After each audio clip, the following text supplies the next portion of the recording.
The train headed for Sunset City will be departing soon. Dylan, don't be sycophantic towards him. He'll never learn. I don't know what that means.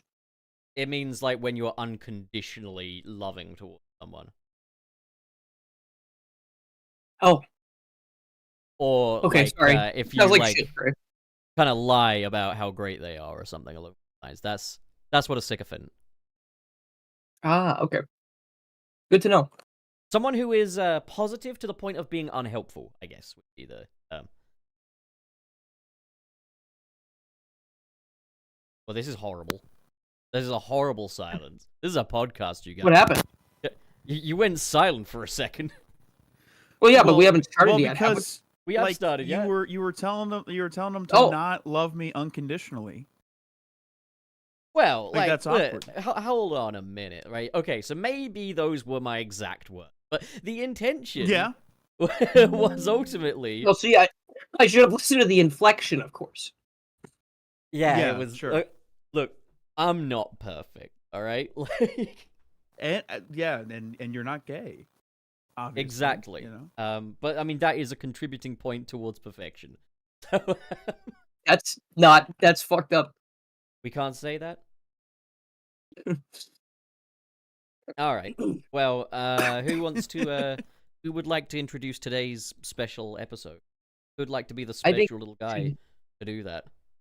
I think you should do it. I think you should do it. You weren't here last week. But I'm eating goldfish and uploading this video. But you're also a special little guy. You're right. You're right. Okay. Hi, everybody. Welcome to Sunset City, the classic podcast for the modern age. Close enough. Close enough. I'm your Garrulous64. And I'm joined, as always, by Channel Pup. Hello, Governor. Hello, what's this? And Trey Nobles. Hey, what's up, everyone? That is all we have today. Frank cannot join us today because he is a sleepy boy today. That's all you are today, Frank, is an empty seat. That's all you are. But yeah, other than that, we're elated to have you here. We're going to talk about some cool shit today, and we also have some fun, exciting news for you that I think we're going to get into right now. I mean, it's not really that exciting when you think about it. It's exciting for us. It's exciting. I like it. I think it's exciting for us because, we get money out of it. It's lucrative. But for them, it's really just another reason to dig into their pockets. But, yeah. Yeah, but that's good. That's good. Dilnor and I have been locking in. Dilnor had all the ideas here. We said 2025 is going to be the year that we pop off. I didn't say that. I said the year that we lock in. There's no we're popping in, locking off. There's no guarantee of results we're from popping and this. locking. But popping and locking. Yeah, okay, we're doing like an 80s breakdance type of deal here where we're just popping and locking our fucking joints or whatever. So let's start with the tiny little details. Is we got new thumbnails now, and we got new title structures because Dylan thought everything else was terrible and wanted to change it. So yeah. I just thought maybe we could be a little bit more organized. We could do a little bit more, and I think it's neat so far. I mean, I agree. I think so far things are looking tidy. This is quite a paradigm shift, considering we've done it this way for fucking decades. But no, it's fine. I'm fine with your new additions to. Garrulous is a little too loud. I'll turn him down then. I'm always too loud. I'll turn him down about 88. Am I too quiet? No one's talking about you, Trey. Okay. Well, what if they were? And what would be wrong with that? The fact that they haven't mentioned it means it's okay. Okay. What else have we done? Patreon. Okay, so there was a lot of stuff left over from the old guard that has now been updated, and I realized something horrible while I was there. For the past year or so, I've promised, or Nick promised. Yeah, it was Nick. It wasn't us. It was him. No, the old guard promised special shout-outs for $10 patrons at the start of every episode. And here we are, a year later, having not done that at all. So, this episode is brought to you with the thanks of our great $10 and above patrons, who are the Bat Enjoyers now. Formerly Linda tier, now Bat Enjoyers. We've got My Great Rolls, Then 101, Aiden Fitzgerald, Stardust Chaos, and Crimson Rose. Those are our $10 Patreon. On laugh at them Heck yeah. spending Thank $10 you very much, fellas. strangers on and the we're gonna do that at the beginning and the end of the streams from now on. I thought As just a the little. beginning. When did we say end? Oh, I said end. I don't know. I thought you heard me. Look, man, they're I paying mean, we don't have to. $10, not $20. Yeah, no, we don't Come have on. to. For We don't have $20, we'll do it at the end as well. But yeah, that aside, there's so also real quick fish tank action. There are 2 people in there, and Dylan, you've got something that you've done. You've done something. yes. Okay, so very quick things. Nothing on Twitch has changed because I forgot we streamed to Twitch. Twitch is gonna be exactly the same. Yeah. YouTube here. Things are going to be the same with super chats and all of the stuff we've normally been doing, but now we actually have channel memberships active on this channel. So if you want to, so if you were curious, sorry, I'm still a little sick. If you were curious about the Patreon stuff, but you didn't want to make a new account on Patreon, or you just wanted to do it directly through YouTube to get access to things like the little badges next to your name and emotes that you can use once we actually add emotes to the channel. I mean, those are exclusive to the membership as well, but that's okay because the membership costs a teeny bit more. Yeah. So, like, you can now go into the join button underneath the stream, and you can become a channel member, and like you just saw, $10 and above, you get shoutouts at the beginning of the stream and possibly the end, depending on what Pup allows. It's not about what I allow, it's about what you want to do, brother. Like, it's... You know? It's okay, we can just talk, we can just say names, it's fine. And then, more importantly, we are going to be starting up, I don't think we'll do it this time just because it's new as of today, basically, but $5 and above people in the Patreon and the YouTube memberships are now going to be eligible for calling into the stream when we have that segment. So we're going to have a segment at least once a stream. Well, Not no, guaranteed. Hang on. No, we might have a segment. Like, so there's sometimes when we'll do it. Sometimes we'll try and make it bi-weekly, shall we? Like, shall we do bi-weekly? Sure, that works. Bike week. We're gonna bike yes. to work. Okay, so every other week we're gonna have people. We're gonna bring in 3 people to talk on the stream, and if you do anything wrong, you will be destroyed and never allowed in here again. You also get like 3 minutes. But we know that you won't do that. Yes, it's gonna be a few minutes. We're gonna have it's like a call-in radio talk show thing. Because here's the Figured thing. we might do that. It'd be fun. None of you are qualified to be on a podcast for more than 2 minutes, frankly. So you're lucky we're giving you the 3. Yeah, that was in the terms and conditions. Exactly what he said. Is this selling it? Do people want to do this now? I hope so. But yeah, I believe that's it. I think that's all we're gonna do. I think that's all the changes. No, there's more. There's more. Yeah, we've got our very first member in the form of. I say in the form like the member has taken the form of Mr. Terry Chaos. Thank you for being our very first member, our very first beat theorist, and for gifting a membership to Sonic the Hedgehog 30. Thank you. Oh, that's so nice. Yeah. Oh, that's super cool. You join the memberships and give one out? That's super nice of you. Thank you very much. It's actually quite nepotistic. Is that the term? Nepotistic? Oh. No, that would be if they were family. No, because Terry is like family to me. Friends. Oh. No, I don't think that's... It might be the right word. But also, I guess if we get memberships during the stream, I think we also probably will call those out along with super chats at the end. Just to say, like, oh, thanks for becoming a member. You know, that kind of thing. But yeah, I think that's about it. Thank you so much, Mr. Terry Chaos, and thank you for listening. Once again, I'm going to put 50 super chats, all of which must be read and timer of 15 minutes. If we reach this goal, we will make start goal. This is an awesome new feature YouTube. We're still doing the goals thing? Yeah, we're doing the goals thing, just in case. You know, in case some real shithouser wants to come along and just throw wealth at us. And this time, yeah, the minimum spend is $100 now. Oh, perfect. That's for the goal. That's for the goal. You can still spend under $100. Anyways, with that out of the way, wow, what a great start. Just capitalism. Sunset City business. You know? Like we talked for like 20 minutes just about how we're gonna like shout out people that give us money. Trey, you act like you didn't get here 11 minutes late. Well, I mean, to 20 be fair minutes. to myself, You haven't been here for 20 minutes. Look. To be fair to myself, I had some family visiting, and I was eating lunch with them at like their house is like right next to mine, or like where they're staying at's right next to mine. What's the old saying? What's the old saying we have here at Sunset City?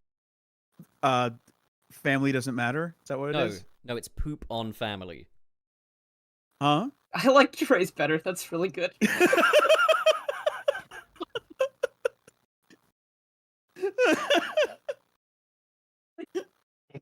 It's like the good old saying from Sunset City: "Family doesn't matter." Like It's like the opposite of that one show with Steve Urkel. Family doesn't matter.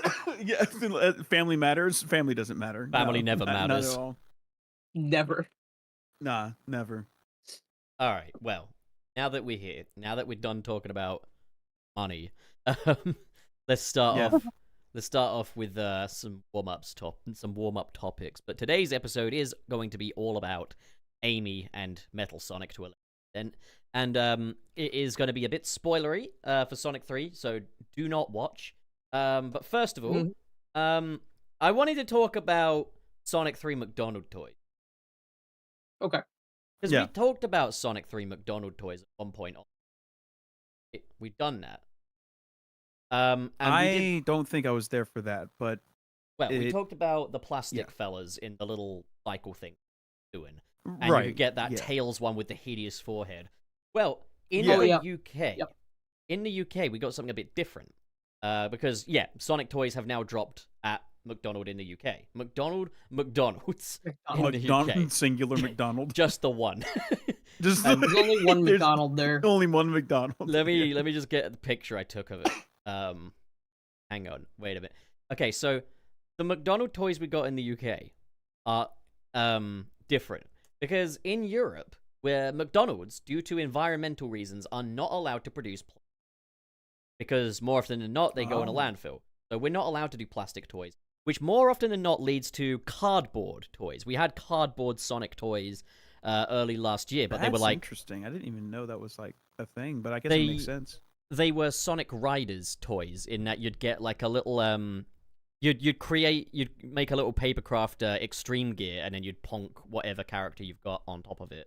I only got one because we found it on the floor because I wasn't going to pay for it.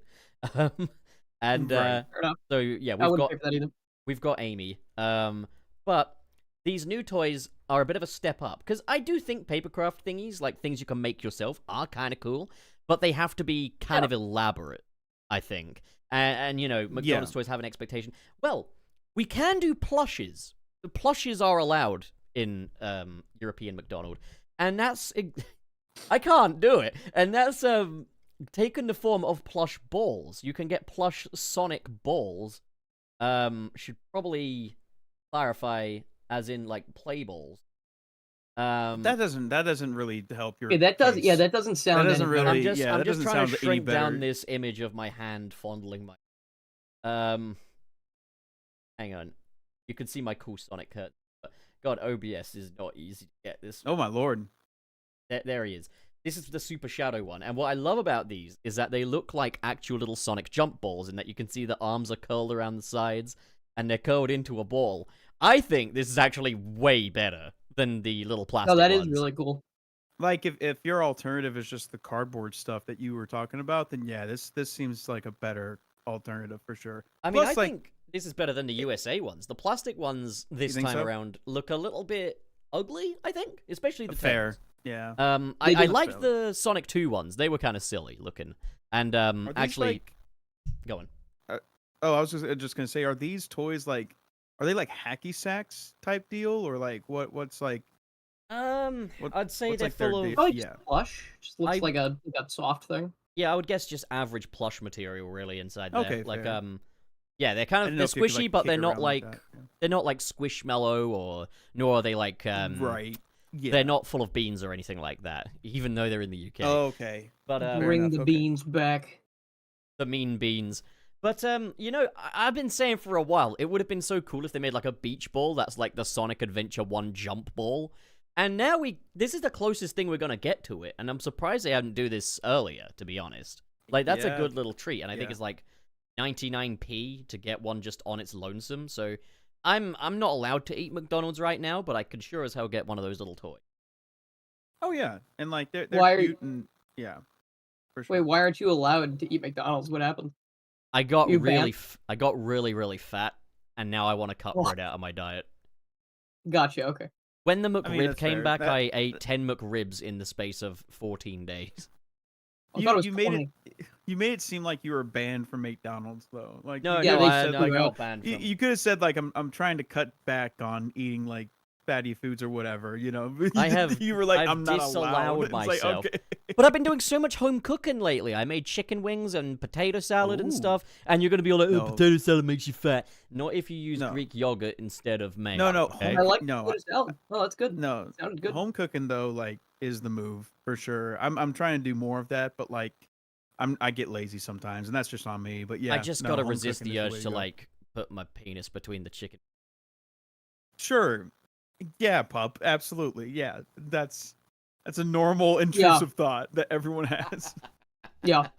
Yeah, it's like a yeah. Oh my But god. Who okay, hasn't been there? in this range of European Sonic McDonald toys, you can get Sonic, that's the regular Sonic, of course, and regular as Shadow, but you can also get their super forms, as you've seen. You can get Tails, Mhm. Knuckles, and that's actually it. You know what I just realized? Yeah.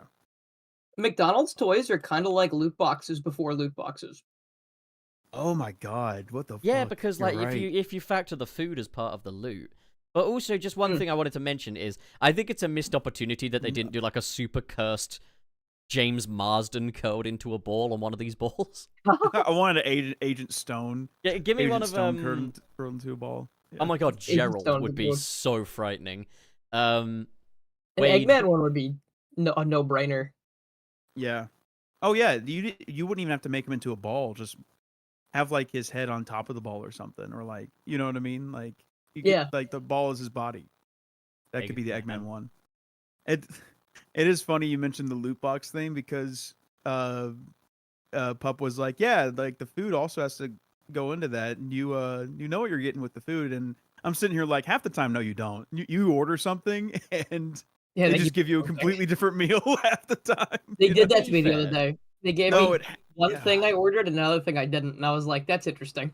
Wonder how that Yeah. happened. to be fair, I found like I had problems with McDonald's like getting the order wrong when I was ordering through like Uber Eats in the past, but I do find that if you just go in there, like I can only count one time where they've got shit wrong. But there was a time when I worked at McDonald's. When I did work at McDonald's, people were always getting the fucking orders, dude. Like, never happened to me, but like I did. Well, it's because they're worried about like speed and like the drive. No, of course. times It's and- one of and those shit like things that. where people are like, oh, how hard is it to just get an order right? It's like, yeah, okay, now multiply that by however thousand many people fucking come into McDonald's. Yeah. Like, Yeah, exactly. burnout is a No. thing. The one thing that I did struggle to get past was that there was one person that came up to me and was like, hey, we ordered the McVegan thing. And it's like, yeah, what's up with it? It's like, it's got bacon. I was like, what the So I had to quickly go down. Yeah, like, that's like the okay, perfect opposite of what that all is, right. yeah. Who's the fucking joker around here that thought this would be funny? That's so funny. That's awesome. I don't know, man. Like, look, I'm meat eater supreme, but like, meat is something that requires consent. Fair enough. Yeah. This is very funny. This is the very funny, like, hey, what's wrong with my vegan thing? Oh, But there's the bacon. vegan person actually seemed pretty chill, all things considered. But yeah, I'm surprised Yeah, we didn't like get taken to court for that or whatever. But Yeah. Like most people who are vegan or vegetarian are usually actually pretty chill. It's like they just get a bad rep because of some bad apples, which is like that's the case. oh for yeah, like everything, you know? every vegan influencer is bad, but like vegan people are generally kind of chill when you actually meet them. Oh, for Yeah, sure. when you absolutely. actually Meat? meet them, When you get meet it? them? Yeah, yeah. You You meet see them? what, When see you what I'm saying? vegetable. All right. Anyways, Dilnor, you've got a topic to talk about, haven't you? Like, you've got something that you know stuff about. Okay, yeah. So there is for people who are following cool things, I guess, and who know about PC stuff. you might have seen several video games over the last couple years have gotten decompilations and PC ports. So you have things like Mario 64 and Zelda Ocarina of Time. Mm-hmm. I think Mystical Ninja Goemon has a decomp. But as of a few days ago, maybe yesterday, the Sonic Advance 2 decompilation just got finished. The only thing that's not finished currently, I believe they said, is the Tiny Chow Garden and the little mini games that are in it. Yeah. But now you can build a version of Sonic Advance 2 that runs on PC and Linux at natural resolution of your monitor. So you can play Advance 2 in widescreen.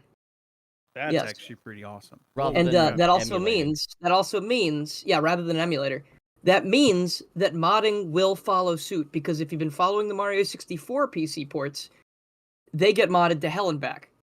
So get ready. Gosh, and that's even better. Sorry, I have one last thing. Go ahead. I apologize. The reason that this is so cool is because Sonic Advance 2 modding for the Game Boy Advance has only just now started picking up speed. Like, there are some hacks being made for Advance 1, 2, and 3 currently, but they can't, do everything yet. But now with this decomp, you're going to be getting some crazy shit in this eventually.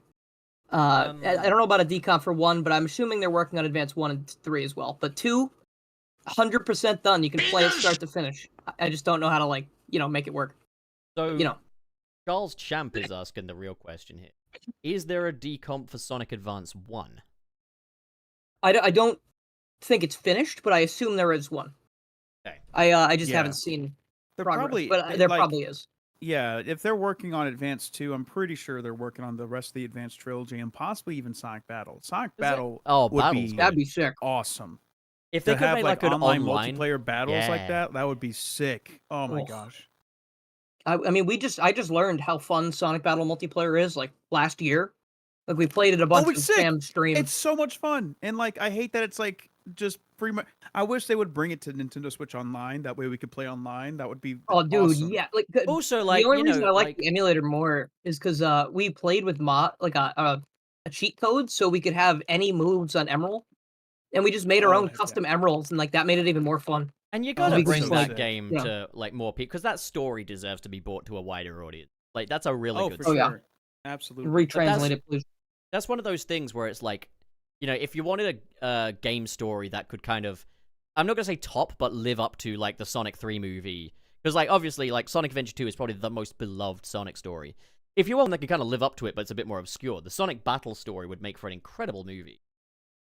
Yeah, the Sonic Battle story is it's actually really special to me, because when I played it as a kid, I liked the game. I had a good time with it. Then I played it again as an adult before I made the video. But I remembered liking it. I remembered liking the story and stuff. I don't love the gameplay. It's very repetitive.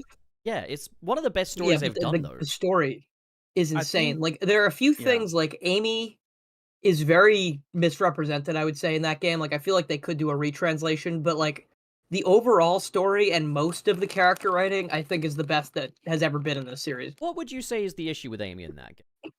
Out of curiosity. She's obsessed with, and I think it's a product of the time, I think, of the localization, but she's obsessed with her own weight and exercising, and it's actually, it's a little icky. It's a little icky because it's she's super focused on it to the point where she's hallucinating and shit. Yeah. And it's something that they've been quite head on about it, though, because in the Sonic Channel Japanese art, there's a piece of artwork of Amy whacking a boxing thing, what's it called, a boxing bag, and ML is behind her, and the boxing bag has a no ice cream symbol on it, and it's so they're still acknowledging that she got obsessed with boxer size and dieting. And that ML is kind of rooting for her. I mean, I don't mind if she's into boxer size. She can punch shit all she wants. That's not the part, obviously. It's something that you could actually probably make quite a relatable story out of, because I think a lot of people do suffer with that kind of stuff. But it's kind of played for laughs in the game, isn't it? Yeah. Emerald would be don't forget. He would say things don't forget, Mom. You can have 36 more calories today, and then he would run away, and you'd be oh, ha ha ha. Yeah, and how she was wearing weighted clothing as well. Well, that's kind of badass. It's Goku. it's also a thing too where it's like this was before they decided to like do away with like the ages or whatever. So I can just imagine this 12-year-old girl just being like, "I need to lose weight," and it's like, go to class. What's wrong with you? You don't even need to worry about any of that, like ever. Yeah, literally. Like, And also, like, are you fat? No. So like, just get on with it. Yeah. Like, it definitely was a product of the times. I do like to think, especially with the boxer size stuff, they were probably like looking at like how America at the time, like girls do like yoga and like exercise stuff like that, like Legally Blonde, type of aesthetic for Amy, things of that nature. I could definitely see like that that's inspiring. the thing is, I don't think like, because there's conversation about like how well this character has aged, and I'm actually kind of glad we're having this discussion in this episode because it will probably factor That's a good into point, yeah. the later topic. But like, That's true. Yeah. like there is talk about Amy hasn't aged well as a character, and for the most part, I don't agree with that. I think things like the Sonic X version of Amy, the Sonic Adventure version of Amy and stuff have all aged actually just fine. Like, so she's a little what's the word? Intense? Why shouldn't she be? I think But, I like, actually like her in X a lot more than most other things. Like, I I feel like she really has like a the X unique version. personality in that show. Yeah, like there's times when I think you idiot, but like I There's want room to for think improvement. that's good. There's room for improvement, but like, it's it's a good thing to look at a character as an endearing idiot, because like a lot of the Sonic characters are endearing idiots. Knuckles is an endearing idiot. Sonic is, in Sonic X anyway, actually surprisingly bright. Like, but Yeah, I he's feel like very Sonic he's very has like a smart, handle on yeah. everything. yeah, like Yeah. the He whole knows the whole everything bit that's where bad. like Dr. Robotnik was selling sunlight back to people and Sonic knocked out the towers because he was the only person to work out that the moon was moving along with the Earth. Is like, yeah, he's fucking clever. And I was like, damn, I didn't actually work that out as a viewer, so I'm kind of impressed by that. I don't know if it's like that in the localization, because I've only watched the Japanese one. But like, yeah, I was still taken very much by surprise by just how clever Sonic can be for a guy that fucking naps all the time. And he's just like me. But yeah, I think when people say, Amy's characters age kind of badly from the past, if we're talking about like Sonic Battle, I can kind of see that. And like when we want to talk about like the self-proclaimed girlfriend kind of thing, it's the kind of thing that I think works for 12-year-old Amy, because that is how kids be. But if you're doing the adult, young adult, late teens kind of if Amy you're that they're doing doing now, like the like, age ambiguous thing, which is what they're trying to do. then yeah, like, it doesn't fit. because they've clearly like made these characters and their dynamics mature, like with how Knuckles calls Tails kid and stuff like that as well. Like you wouldn't want to see Knuckles acting like that towards someone either, So it's like, yeah, if that's the direction they're going, then take out the self-proclaimed girlfriend thing. She could still be in love with him. She can still love him. She can still, it doesn't even have to be like a proper love. It could be a little girl crush, because people could still get those in their adult years. I don't think that stuff has aged badly at all.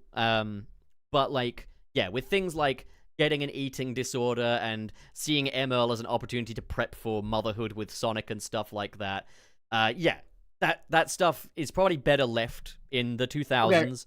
Right, the one thing about that last part is like the one thing about like the Emerald plot where she's like, oh, like I think it's weird that she's like, this is completely real and legit, because like I feel like it harkens back a little bit to like, like episodes of shows where they would have like today you're gonna bring the flour sack home and you're gonna pretend it's a baby. Like I feel like that's kind of what they were trying to play off. Yeah, it's just the way she kind of goes But about it. she- Where like, oh, is the Sonic extreme- prepping to have a kid? And it's like, She goes too far with it. Yeah, yeah. I mean, to be fair, Yeah. That's what I they were don't. trying to do. I don't have any experience of being a 12-year-old girl, and she was clearly, kid coded at this time, because how she reacts to things and stuff is still kid Amy. So it's like, yeah, I have no fucking clue what they were really trying to go for there, because I have no experience of being a little girl. But it's fair enough if they want to leave those elements in the past, but I do think they should still let her be a little hot-headed, a little passionate and stuff like that. I don't dig the whole like group mom idea that she's the level head of the group. I don't. Oh care yeah, for that. she's the mom of the group. Yeah. Yeah, because it says that in like her dream team bio, and I otherwise I don't hate that. I don't hate it. That's I fine. do like Amy's characterization in Dream Team in the cutscenes, but when I read that bio and it was like, oh, she's the mum of the group, the level-headed one, I was like, that's not Amy. No. Oh, Like, actually, someone just brought up a good point. Sorry, I just want to mention because it was Charles Chip. He said a battle decomp would help with a more accurate English translation. You're right. There is also a Sonic battle modding scene though. Like if you go on Game Banana, there actually are some like retranslations of the game on Game Banana already.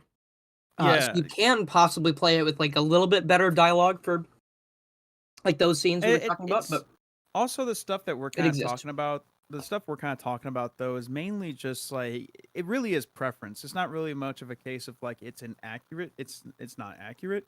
It's more so just like we know this to be kind of like an age like hasn't aged that gracefully, you know, in terms of Amy's characterization. So like there Yeah. wasn't really anything that was like jarring or incorrect about the original battle translation. At least whenever I played it, but what we're talking about is more so just like preference stuff. I guess my mentality is making her level-headed as like the level-headed one of the group. It's like I feel like at that point you're taking like something that has kind of stood at the forefront of this character is that she is incredibly passionate, incredibly emotionally candid, and will spring into action to defend her friends and stuff if she Right. suspects that anyone is acting out of order. I think the Yeah. idea of making her like the level-headed, hey guys, let's all calm down a minute character, it feels like you're reducing something there. Granted, I don't think that's come across that much in the writing. People are quick to bring up Sonic Frontiers, but Sonic Frontiers, to be fair, has a story that allows for these characters to be a bit more introspective, and there is going to be a difference between the emotionally erratic Amy versus the Amy that's like, we might not make it out of this one, so I'm going to be as sincere as I can. And I kind of like that. And I don't hate the idea that Amy doesn't chase after Sonic anymore and isn't in pursuit of him anymore. Like, I don't take that as, oh, she doesn't love him or she's not allowed to love. I take that as whether she's going to be with Sonic or not, she's going to be happy. And I like that. I like the idea that maybe one day she gets with Sonic and everything's great. Or maybe someday she doesn't and she's still happy. She gets with someone else, or maybe just finds a different definition of love, which is what they seem to be leaning into a bit more now. Like, I think using this character to explore the concept of love is a really cool thing. And as long as they continue to do that, that's fine by me. As long as they don't remove that aspect of her character, then we're fine, as far as I'm concerned. It's all like what the tone of the story is going for, basically, is how these characters are shaped. Because Frontiers was very much just a very somber story, and honestly, the only bits of lightheartedness were just whenever, like, Sonic and Knuckles were just kind of goofing off and giving each other the fuck me eyes for some reason. But Yeah. Because they're in love, Trey. Yeah, They're no, not in love. I, They just need to fuck. they just really need to get it out of their system. But I've been replaying Frontiers through through the PC port, and I'll tell you, it's night and day compared to the Switch version. But God, it's yeah. like, Yeah. it's like I feel like I can see clearly now the rain is gone. I that's tell how you I what, feel. though, the Switch version is impressive for what it is. Like, It really is. No, I don't feel like I got like a lesser experience by playing on the Switch first. the other But going thing over is, to PC, it's definitely like a whole different ballgame. the other thing is, like, the technical shortcomings of Frontiers are all far more excusable on the Switch. But another thing is that on the Switch, well, the Switch doesn't have the capability of subsurface scattering, which is basically when you shine a torch through your fingers, you notice your fingers light up red, and you can kind of see through them. I get, yeah. Sonic Frontiers uses that on its PS4 and upwards versions, and it fucks it up because they've set the resolution incorrect. So if Sonic just stands even remotely in front of the light, he will light up like a glow stick, and he will look like he's made of porcelain, but only on the skin parts, not on the fur. Now, this does one of two things. A, it confirms that those parts are skin and not fur, and B, it looks like shit. So, the Switch version not having that capability, Ironically, Sonic looks better in that game from certain angles and certain lighting conditions than he does in the HD awesome. versions. Yeah, I will agree that the lighting in the PC version, which I guess is the highest end version that you can get in terms of graphical fidelity, It's atrocious. it does look very weird. But I do appreciate that I can see like the fur texture on Sonic's model and stuff I like agree that, with and every that. other model. But Like it's I one of do those- like that. It's Yeah. one of those things that's so baffling to me about Frontiers. Like, there was, like, you know, obviously there are some things where it's like, it's clear that there was time crunch and budget crunch and stuff like that. But when it comes to getting the scaling wrong on the subsurface scattering, that's just a competency. Like, how did they fuck that up? Yeah. Well, I mean, it's I also don't know how funny. they fucked that. Well, it's also funny because Hedgehog Engine 2 was touted on being a better lighting engine than the first Hedgehog engine. Yeah, and the shadows all move at 1 frame per second. With the I don't day-night understand cycle. that personally. I don't get that because I I'm just don't- sitting here yeah. just like, yeah, Never look I don't at the know shadows much about for too game long. development, but yeah, it's Modders have fixed it. But regardless of that, yeah, I think it is funny. Some people are like, "Are you saying that Amy is understanding the concept of love?" It's like the Jet Set Radio fucking song. I love it. But, like, Understand. the thing is, like, I saw a comment in here. I can't remember where I saw it now, but it was people saying, like, why is Amy the only Sonic character that isn't allowed to be fun anymore? And I think that's honestly a fair assessment, even if I don't agree.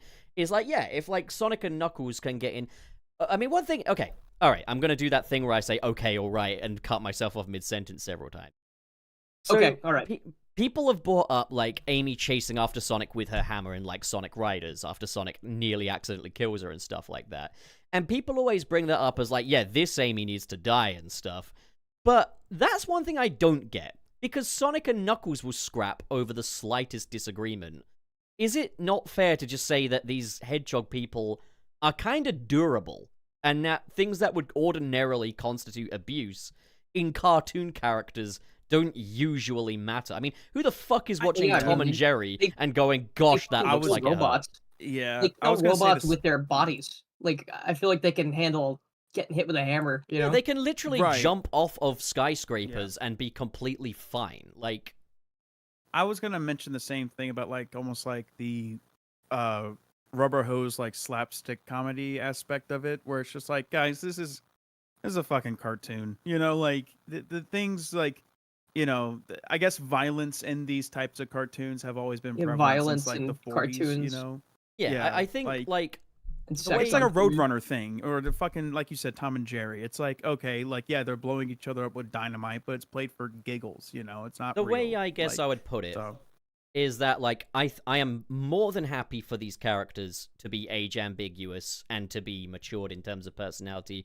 That's something I'm A-okay with, and I'm okay with leaving things in the past, like Amy as Sonic's self-proclaimed girlfriend. I'm more than okay with them saying that, like, she can be happy regardless of whether or not she's with Sonic. That stuff, I'm fine with. Where I kind of draw the line is where it's like, oh, she can't hit Sonic with her hammer anymore. Can't make a fun bonk sound effect on his head.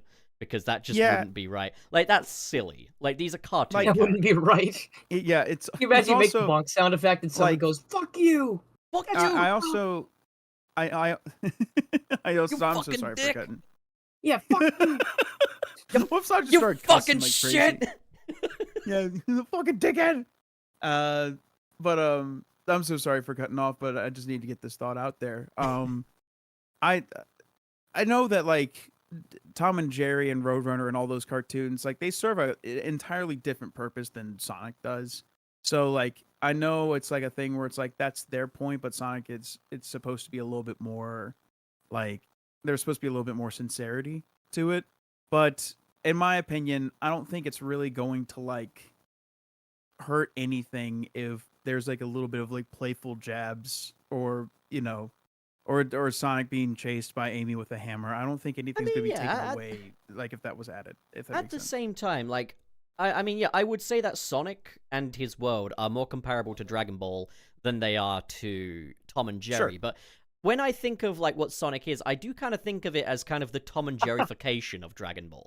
Sonic if that makes Sonic sense. is the Dragon Ball, the Tom and Jerry of Dragon Ball. That's Well, I like, think a great way so- of looking at it is like, yeah, these guys can knock each other's teeth out, and their teeth will immediately grow back, and they'll be fine.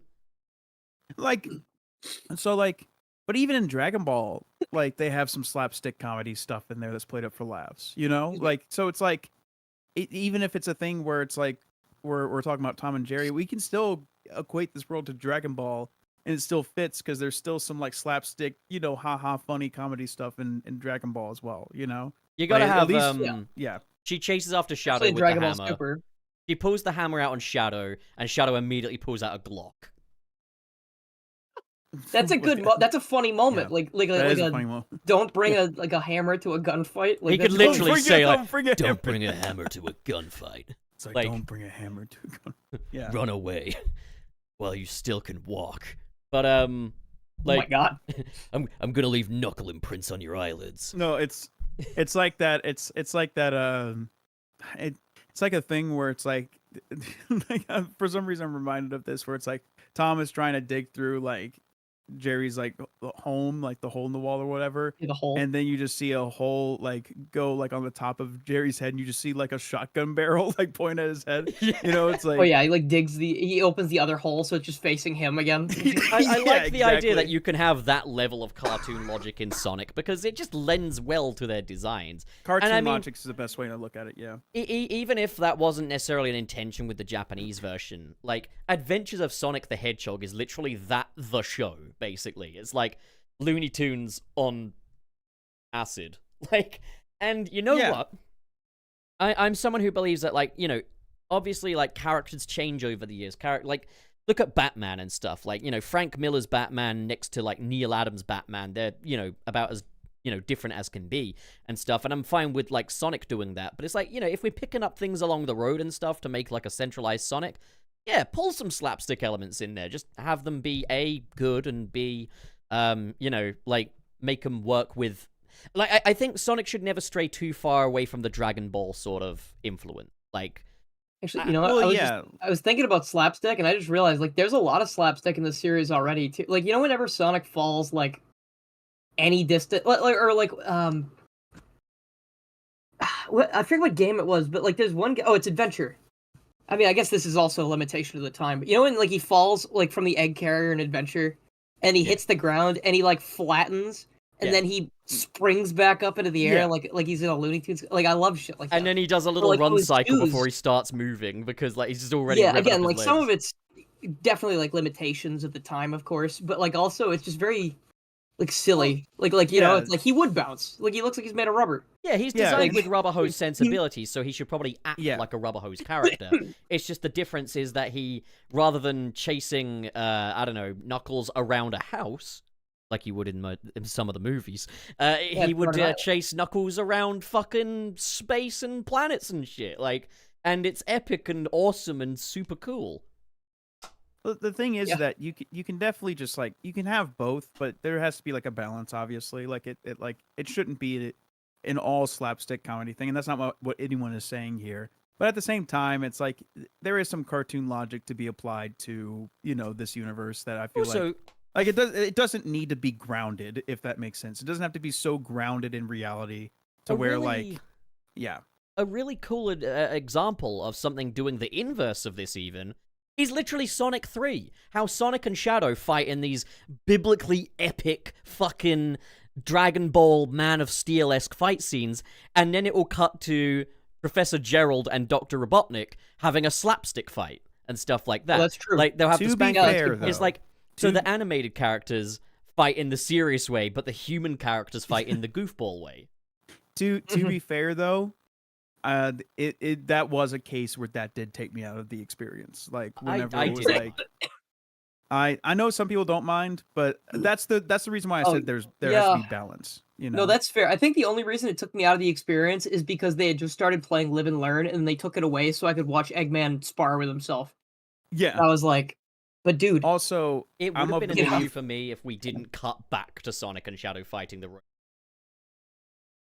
yeah, I no, mean, I'm that's glad fair there was more. too, but like I think I think for me, and I've said that, and I've shared this sentiment before, but like I feel like the whole like very hammy like comedy aspect of Gerald should have been thrown out the window whenever like we saw his true intentions, and then Mm. that way like Like it was we a could, mask. yeah, exactly. Like the mask came off. He's just a very evil, deranged person. Let's just focus on that, and just have it spaced out. Not saying there can't be funny moments in that aspect, but I can see the merit in that. Like it would yeah, probably create a very dramatic moment. What I would say is I enjoyed the giant fisting too much, and also like I kind of like the idea that it's like even though What? he's a much more evil Robotnik, he's still a Robotnik. This is just what the Robotniks are like. Like, at least in the movie universe for sure. Yeah, and the thing is, I think, more than Gerald was meant to be kind of like the video game Gerald in that movie.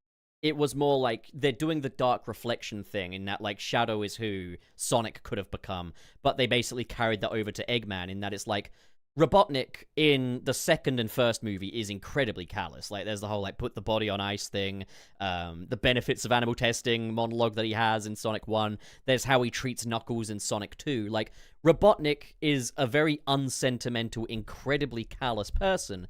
So when he meets with Gerald, it's not just that he's betrayed, it's that he's confronting the person he is to other people. The way he handled Agent Stone in movie 3 and stuff. So it's like Gerald Robotnik is basically just another Robotnik, and it's now that Ivo now has to kind of grapple It's with himself, effectively. Dude, it's that And that's fucking why Family Guy thing. You remember when the guy's in prison and he's like for stabbing people and he Yeah, goes, oh, so that's how that feels. Oh, he stabs himself and he I goes, belong here. Oh, is that what I've been doing to people? Yeah, no, but it's basically like that, and it's like after he experiences that, that's when he goes on to become better, and he goes on to dedicate his final live stream to Agent Stone. And I think without the comedy aspect there, you would lose a bit of that. Personally, this is just my opinion. Of course, I'm not trying to invalidate anything you guys are saying because, like, from a certain standpoint, in terms of like accuracy and stuff as well, like I can absolutely see where you're coming from and stuff. To me, personally, I don't think they could have handled Gerald much better than they did in terms of what this movie here was doing. And I just love the way that shit was handled. Like, I agree. yeah, you know how it is. It's funny because I like the really nice Grandpa Gerald in the game, but then I like the absolute, like, fucked up psychopath Gerald in the movie as well. The thing is, though, like, it's a fun dichotomy. Like, I mean, I know he becomes a fucked up evil psychopath in the game as well, but like, I kind of wish Grandpa, like nice Grandpa in Shadow Generations was fun. that's the He's thing a I good will guy. say is I kind of wish they had shown a little bit maybe of what Gerald was like in the flashbacks because we do of course see him weeping over Maria's fucking corpse, lol. But like the thing is, like, you don't necessarily get much of a sense of this pushed him over the edge, this changed him. You know that, like, he created the Eclipse Cannon in response to this and wants to destroy the world in response to this incident. But we don't necessarily know what he was like as a person before the death of Maria. And I think that maybe would have quashed a few things with, like, game accuracy. Because as far as I understand it, Gerald Robotnik in SA2 versus Gerald Robotnik in Sonic 3, the only difference is he's not on a screen. Like, he's there this time. He's like, real. Yeah, like, because they basically do that whole thing, except Gerald's dead, so it's like, oh god, what do we do? How do we stop this and stuff? Whereas in this movie, it's like Gerald is there, so he can interact with Shadow. He can be the one manipulating Shadow rather than having this memory loss story. And I think there's so many smart ways that on just kind of a more kind of, I don't want to say objective, but more kind of that, like, writing level, where Sonic 3 has really cleaned up the Sonic Adventure 2 story in a way that also expands on it in interesting ways. I mean, I'm just over the moon with this as an adaptation of Sonic Adventure 2. There's obviously things I would have liked to have seen, but I can't lie. Like I mentioned before, it's Amy's defining moment, redeeming Shadow and all that. It's a great moment for her, but Shadow's little speech about the stars is just, oh my god, that is so well written that I can't even be fucking mad. What Agreed. a fucking film. What a fucking movie. Yeah. No, it's great. Cinema I love this masterpiece. fucking movie. I great. really fucking adore this I'm gonna movie. watch it again. I really want to watch it again. I just hope that what comes after this doesn't undo what we saw with, especially Eggman in particular. That's the one thing I'm worried about. That's one we're probably going to talk about in a later episode. But fair enough. Just because I said, but, the next 2 weeks we've kind of got episode ideas. This week we can do Amy's cinematic future. Next week we could do who's going to replace Robotnik as the ongoing villain, or whether or not they're going to actually bring him back. But just for a quick version here, I think it's generally better to leave his story where they've left it. I think that's a perfect ending for him, but yes, if they were to bring him back but not have him be a villain anymore, so it's like he survived and now he's going to live a life of enlightenment, and he can occasionally ally with Sonic and stuff, I wouldn't be against that. Yeah, that'd be fine. I'd enjoy that, actually. Like, as long as he's not... Like, because... Just don't undo his development, you know? Like... I wouldn't like them to undo it, yeah. Like, I would like them to let him keep that sacrifice being good. Like, even if he does survive, I'd like him to at least have the like, oh, well, I survived, so I guess I'm just gonna kill people again. Like... Right. It's like, where does that come from? Okay. Yeah, it's like... Let him be happy with Agent Stone. They can get married and, like, go live somewhere. And it could be an occasional thing that it's like, there's a new threat in the picture, and Sonic is like, oh, dude, we're gonna need some intel on this. Fuck. Okay, let's go talk to Dr. Robotnik. He like their guy in the chair. He could still be a little antagonistic towards Sonic. He could still, be like, you dorcupine and stuff like that. And they could still bicker. But Robotnik wouldn't be trying to necessarily take over the world. You could even make it a joke of all the nice things he wants to do for the world. Like, you could later down the line do a Sonic Colors adaptation where it's like, he makes a real amusement park. He makes the amusement park genuinely because he means well. Real. Yeah. Because he just wants, But then like someone, problems. He hires someone who starts using the wisps immorally. Like, he hires someone to work for him. That is how awesome he is. I think it would be funny, because there's like an old gag that I saw like on Vine or something like years ago, where it's like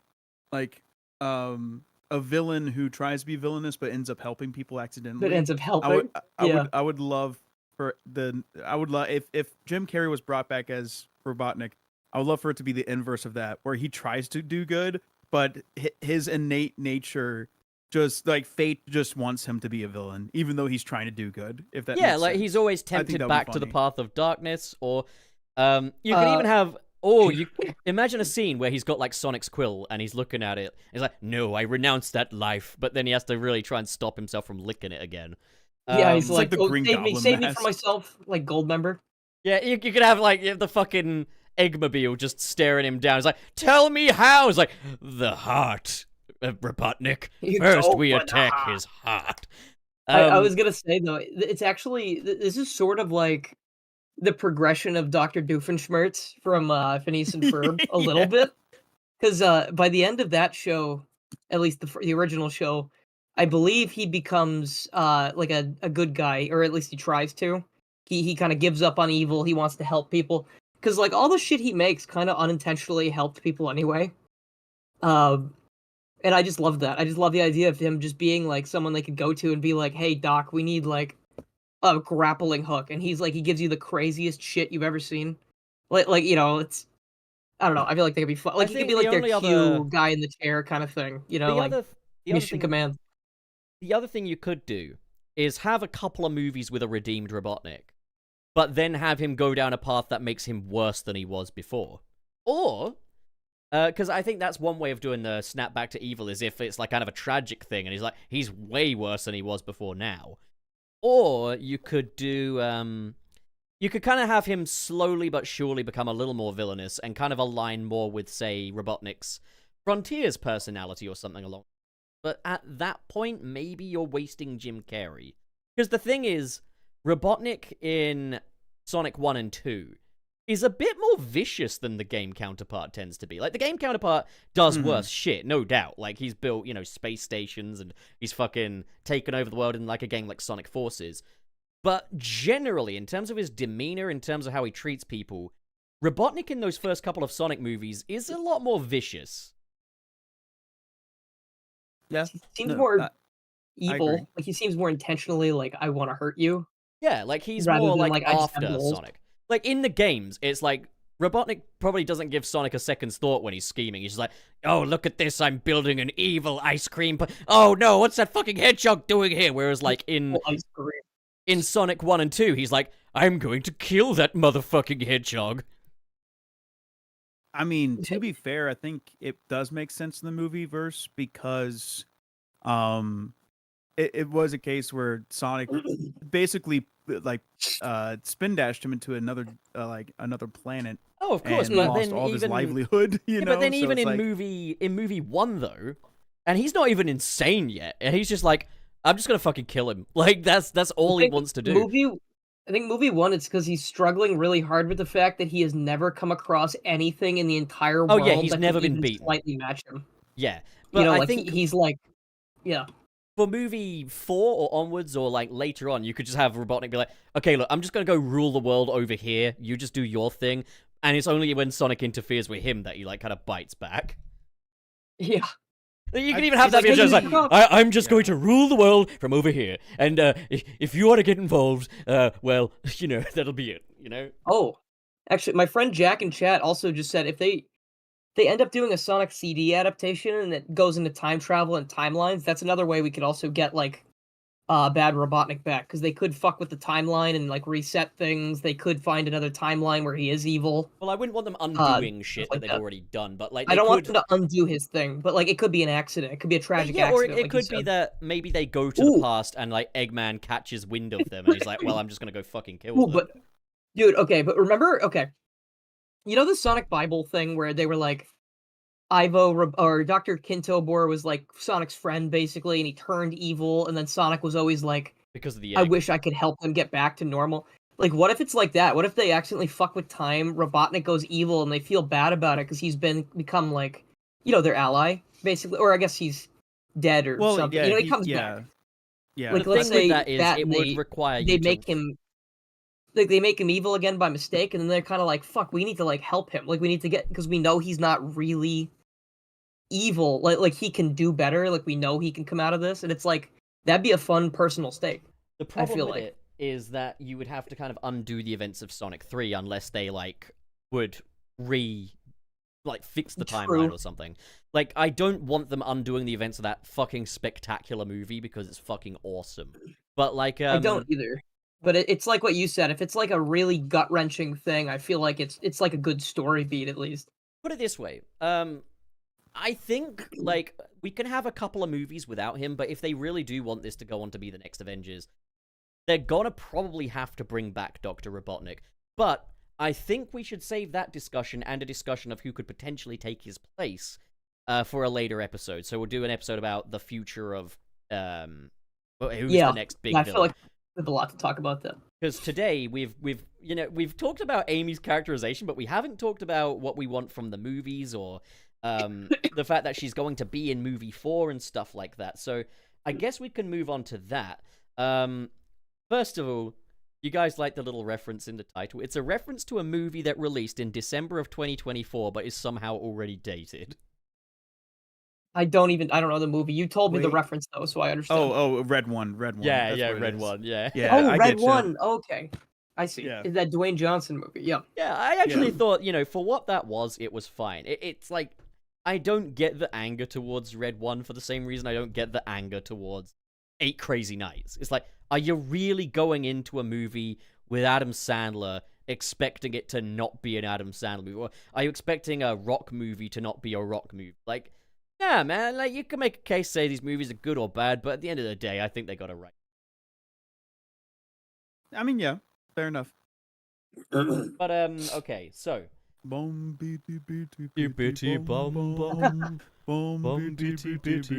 catchy. Trey, did I tell you actually? The other day, I think on the 2nd of January, I was hanging out with Terry, Webster, Nick, and a whole posse of others, and it was just a good time. Those are the ones that we had on the show. That's what I'm mentioning there. Ginger Bob's been on. But we were getting driven to this barcade, and in the car, Nick said, "I actually watched 8 Crazy Nights recently, pup, and I didn't hate it. I was like, see, you're getting the idea.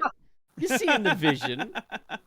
That's great. I'm glad. That's character development. I like that. Honestly, It makes me pleased. Is like he still refuses to admit I was right about it, but he now says he didn't hate it. Like, hey, I mean, it's progress for sure. I can't wait to see him in the next coming weeks. I'm you're not gonna see him. Yes, I am. I'm going to MagFest. No, yeah, he's not gonna be there. Oh shoot! Yes, he is. He asked me specifically, "Are you going to MagFest?" Nah, he's and I not was like, going "Yes, now. I am." No, he's not allowed. Yeah. Allowed. He's not allowed to go. I've confined him to his room. He's not allowed. Look, if I need to bring my setup and everything so that I can still do the podcast at MagFest, I can do that. You mean Dude, wait, when you say the pod? you gotta drag Nick into it. He's got to. It's a different podcast, though, isn't it? Like, what's it called? At Dawn. At dawn. I don't know. Finally. No, I'm just excited to see Nick again. Okay, so but if you call the it'll be a podcast good Sunset time. City, I will sue your ass. You know what's funny is that the rest of the old Sunset City crew is gonna be there at MagFest, so it'll be like a little reunion, little get together. Yeah, but it's Be not fun. Sunset City. You have to clarify that. It's not. It's the first season of Sunset City. You know. I own the rights, bitch. That is what you have it labeled in this very YouTube channel. It's Mighty Morphin Sunset City or whatever. Yeah, it's Mighty Morphin Sunset City. We're what is it? Time. What's you the can call one? you where... could call it No Hogs Allowed. We're Power Dino Force. No, or we're whatever. Sunset City Zero. We're Dino Morph. Zero. What's the time one? I forgot what It's called. called Sunset Time City Fleet. Zero. That's literally the name of the playlist. Can we be Okay. Dino Force? Yeah. There's No. there's I've haven't- only on. played a Power Rangers game that had dinosaurs in it. It was cool. I've Mighty only Morphin's watched what I Mighty grew up Morphin. with, so I've only watched Mighty Morphin. I'm on the Alien Rangers arc, and then next up is Zeo. yeah. And if we're- Zeo we're- sucks, then I'll rename it. But like, Yeah, we're the time force of their Mighty Morphin, you know. no, we're the Zeo. It's the new one. It's the second one. What if Zeo sucks? I don't know. I don't think it will. Wait, it looks is pretty Power good. Rangers Zeo, is that the one that came after Mighty Morphin? Yeah, so you got Alien Rangers between, but that was just an in-between thing. I guess early Gen 2 Sunset Oh, yeah, City you're could be right, you're referred right, to you're as right. Alien Sunset City. Yeah, because they That was pretty alien. they got rid of the mouthpieces, because in Mighty Morphin Power Rangers they all had the metal mouths and whatnot. Yeah, And well, then the Zeo, Alien Rangers thing was like the original Rangers got turned into children, and so they had to call upon the Alien Rangers to deal with Lord Zed and everyone. Oh yeah, it's literally called Mighty Morphin Alien Rangers. But the thing is, when That's you watch bizarre. the show, like the opening credits still says Mighty Morphin Power Rangers. Yeah, I guess You they can't replace that. it is an in betweener because I'm pretty sure they were I mean, it's, I- yeah, like, it's I just know it's an that- arc. It's one single arc. Yeah. Like, yeah. it's got to be said. It's- I think the original Mighty Morphin outfits have aged by far the best. I agree. Well, I mean, I'm the most nostalgic for those, but I think a lot of the Ranger suits haven't really aged that bad. The I only have- one that No nostalgia was Power Rangers. Like, I only started Yeah. watching it last year, Yeah, you just started watching it. and I think it's fucking epic. But it's awesome. getting we It's- got to get back to the I feel like I'd like it. discussion here. Like, so, all right, so we could do an episode on Metal Sonic later on. Do you want to just talk about Amy for this one? Excuse me. Do you want to do like a thing where it's like we talk about Amy this episode, Metal next week, and then Robotnik the week after, or like what are you thinking? I'm thinking this week, Amy. Next week, could just be talking about villains, and Metal Sonic can fold into that. Yeah, that's fair. Just like villains that we could see in future Sonic movies, who could take up Robotnik's role if Robotnik doesn't return, etc., etc. You know how it is. Yeah. All right, then starting off, what do you kind of, how are you feeling, I guess, about, the Amy reveal and how they've revealed her and everything, her design, etc.? Like, what are we thinking? I thought it was great.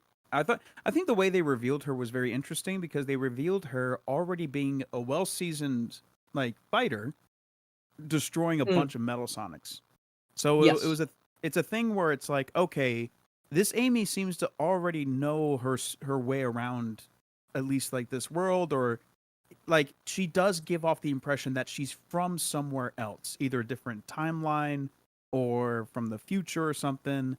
Like that's why I'm kind of leaning more towards the it's going to be a time travel story type deal because she already seems like a well-seasoned fighter and And probably maybe they're has not. fought Go on. like Yeah. Metal Sonics before, like in her universe or whatever. Yeah, maybe they're not doing like the adventure thing of like, I'm so fucking useless, how can I make myself useful? But instead, like, she already knows her purpose, but they'll have a different kind of arc going from there. Of course, it would be quite cool if, like, after that one moment of badassery, she turns into a bit of a ditz and is now like, ah, let's figure out what my role in all this is then. Like, that would be kind of fun. It's like she has the "come with me if you want to live" moment, but she says like she just gets the words mixed up, and she's like, "Oh shit! Yeah, Like or I it could knew be I should have like, practiced that more. Fuck." come with me if you want to live, and then That's kind of Sonic's how I like, want Silver to be. I want Silver to be like that. I want him to be like the faux hero, like all bravado, but like he's a Yeah. complete It's like come bitch. with me if you want to die. Wait, no. Come with Come me with if me you if you don't want to want to die. stay alive. I the thing Yeah. like and oh, stutter, and he's like, "Damn it!" you could have it be like, Sonic is like, okay, so Amy, what's the plan? He's like, I don't know. I didn't think I'd get this far. I didn't think I'd get this far. I had the cool hammer entrance, but now that's like, I feel like that's my moment, Like, after this, I'm just gonna have to figure everything out all over again. I like have that a complete yeah. transparency of like, I do not have a plan. We are actually in very over our heads. Just like I think Yeah. it's like well that's the reason why I feel like well to be very fair, they're like pretty much every single post credit scene that happens in the movies gets changed or just doesn't happen the way that it's shown originally. It No, was it's the Silver. same thing with like the shadow reveal, and all that stuff. What Silver should say instead of come with me if you want to live with me if you want to come. no. See, I almost said that out loud, and I stopped myself because I had a rare moment of foresight where I was like, I don't want this to be weird. I'm trying to make an actual point, so I like cut it off really fast, and I was The like, duality of man can be summed up between myself and Dylan is like, I don't want to create problem, and then there's me as like, come. I want to create so problems. I was like, that would be so funny if I said that, but also I'm trying to like finish a thought. I have to like. You are Kamala Harris going, do not come. Do not come. And I'm Trump going, I never said I'm gonna that. come. No, that's actually a thing. That is legitimately a thing. I know what you're talking about. I've seen that. I think but her design, I can't really see it changing much. Like obviously in the second Sonic movie when Shadow was revealed, that just was a supersonic skin Yeah, with like Shadow's textures on it, which is like that was to be expected, and it with still Amy, looked you fine. can't really half-ass it. I mean, Tails is an odd one though, because like Tails, like didn't really need a change of model, but they did. Yeah, exactly. Yeah, Probably just like they had more time. They had like because he was seen for such a short amount of time in the credits. They probably were just like, oh, okay, maybe there were some imperfections. I might be mistaken. I might be completely wrong about this, but I think I read somewhere that it's because Tails was a leftover from the Ugly Sonic stuff, and that this was the one that was meant to go alongside Ugly Sonic, but just that Tails, I guess, just translates better to that art style. But I don't think that's the case because he still has noodle limbs rather than anatomically correct limbs like Ugly Sonic had, so I think that's probably a bit bogus. But obviously, yeah, by the time they got to movie 2, they had time to kind of rethink how they wanted Tails to look. Maybe they'll do that with Amy, but I don't think so. I think her design has been quite thoughtfully crafted here in that it isn't just game Amy. For example, her bangs are done quite differently on the top of her head. I kind of like the way that her bangs are done. In it looks good. All honesty, it looks good. Her head is also a lot less spherical than it is in the games. And I suppose I'm gonna have to see it from other angles, but you could risk having Lois Griffin head syndrome. But like, I wanted to say in the theater I went to, there were some Sonic fans apparently watching the show, and they both cheered when Maria was executed. And also, when Amy showed up, I heard people yelling for Amy. So I think people, at least in my showing, were very happy that, like, I don't know, that she was there and the design was nice. Yeah, Yeah, people yeah. cheered. I mean, I was at the premiere screening and shit, so like I have to. Yeah, But, you have to, yeah. Thank you, Pup. Hang on, I just want to. Okay, right. Sorry. But like, no. So this screening, people weren't cheering and stuff because, again, England, and the only time I've ever really heard cheering in a English cinema. I love how Pup is just like, not only was I at the premiere, but like our theater culture is so much better than yours in America. So like, Yeah, that's the thing. I saw someone say on Twitter, "Is like, what is British people's excuse for not cheering in movies?" And my response was, "We want to hear the movie." yeah, that's fair. I don't But- mind. I don't mind Like, cheering all my that showing much, of but, yeah. Avengers Endgame would not have been the same if everyone in the theater wasn't feeling the same emotions at the same time. It That depends is- on the Like, kind we of were movie. 'Cause, cheering, like, we were laughing, we were crying. Like, no, with No Way Home, I was over the moon that the crowd were cheering as much as they were. But it depends on the movie. There are going to be times where it's like, dude, shut the fuck I up. understand both. It's like, But shut I up. understand If that. Yeah. it's like a No Way Home thing where the movie is clearly a celebration more than anything else, that's fine by Yeah. me. But like with other things, it's like, dude, shut the fuck up. I came here to hear the movie, not you. I'm Like- just I'm just reminded of Nick's video of Sonic 3 where he's like, it's like, hey, also if you're excited about Super Sonic and Live and Learn happening in the movie, how about shut the fuck up? All right, just shut up. That's the thing is, I'm yeah, trying if to watch the people movie. did cheer for Live and Learn, I would have been pissed because I do want to hear Live and Learn. Like, Yeah. and I've heard people say, "Oh, No, I was singing over it and stuff." I saw one person comment, "Oh, I got up and danced in front of my entire theater." It's like, A, you probably didn't do that, and B, if you did, you've got serious main characters in. But heavens to Also, Betsy. that's just, I don't know. It's like All- secondhand all I- embarrassment. Like, I'm trying to watch the movie, you know. All I gotta ask is, why do people who don't have social anxiety have to make such a fucking point of it? I wish I wish I was. I wish I didn't have social anxiety because, like, I feel like I'd be a lot happier. Imagine Like, how just in fucking general. easy life would be if I could just go outdoors Yeah, exactly. and make yeah. a silly noise and dance Like, just not and sing care about and what shit. people think and, And stuff. Yeah. yeah, like, that'd be imagine how great. easy. Like, that would be like getting the invincibility box, I think. Like, Yeah, exactly. No, God like, damn it. but back to Amy. Like this Amy just feels more seasoned, and I think it is going to be a case where the dynamic between Amy and Sonic is just going to naturally be different in this movie. Well, I watched it in England, so she was a little less seasoned. There. But the ingredients were because better. of the FDA. Because of the Um, FDA. No, to be fair, Yeah. the whole British people don't season their food thing. Try my chicken wings, motherfucker. But also, just our base ingredients are better.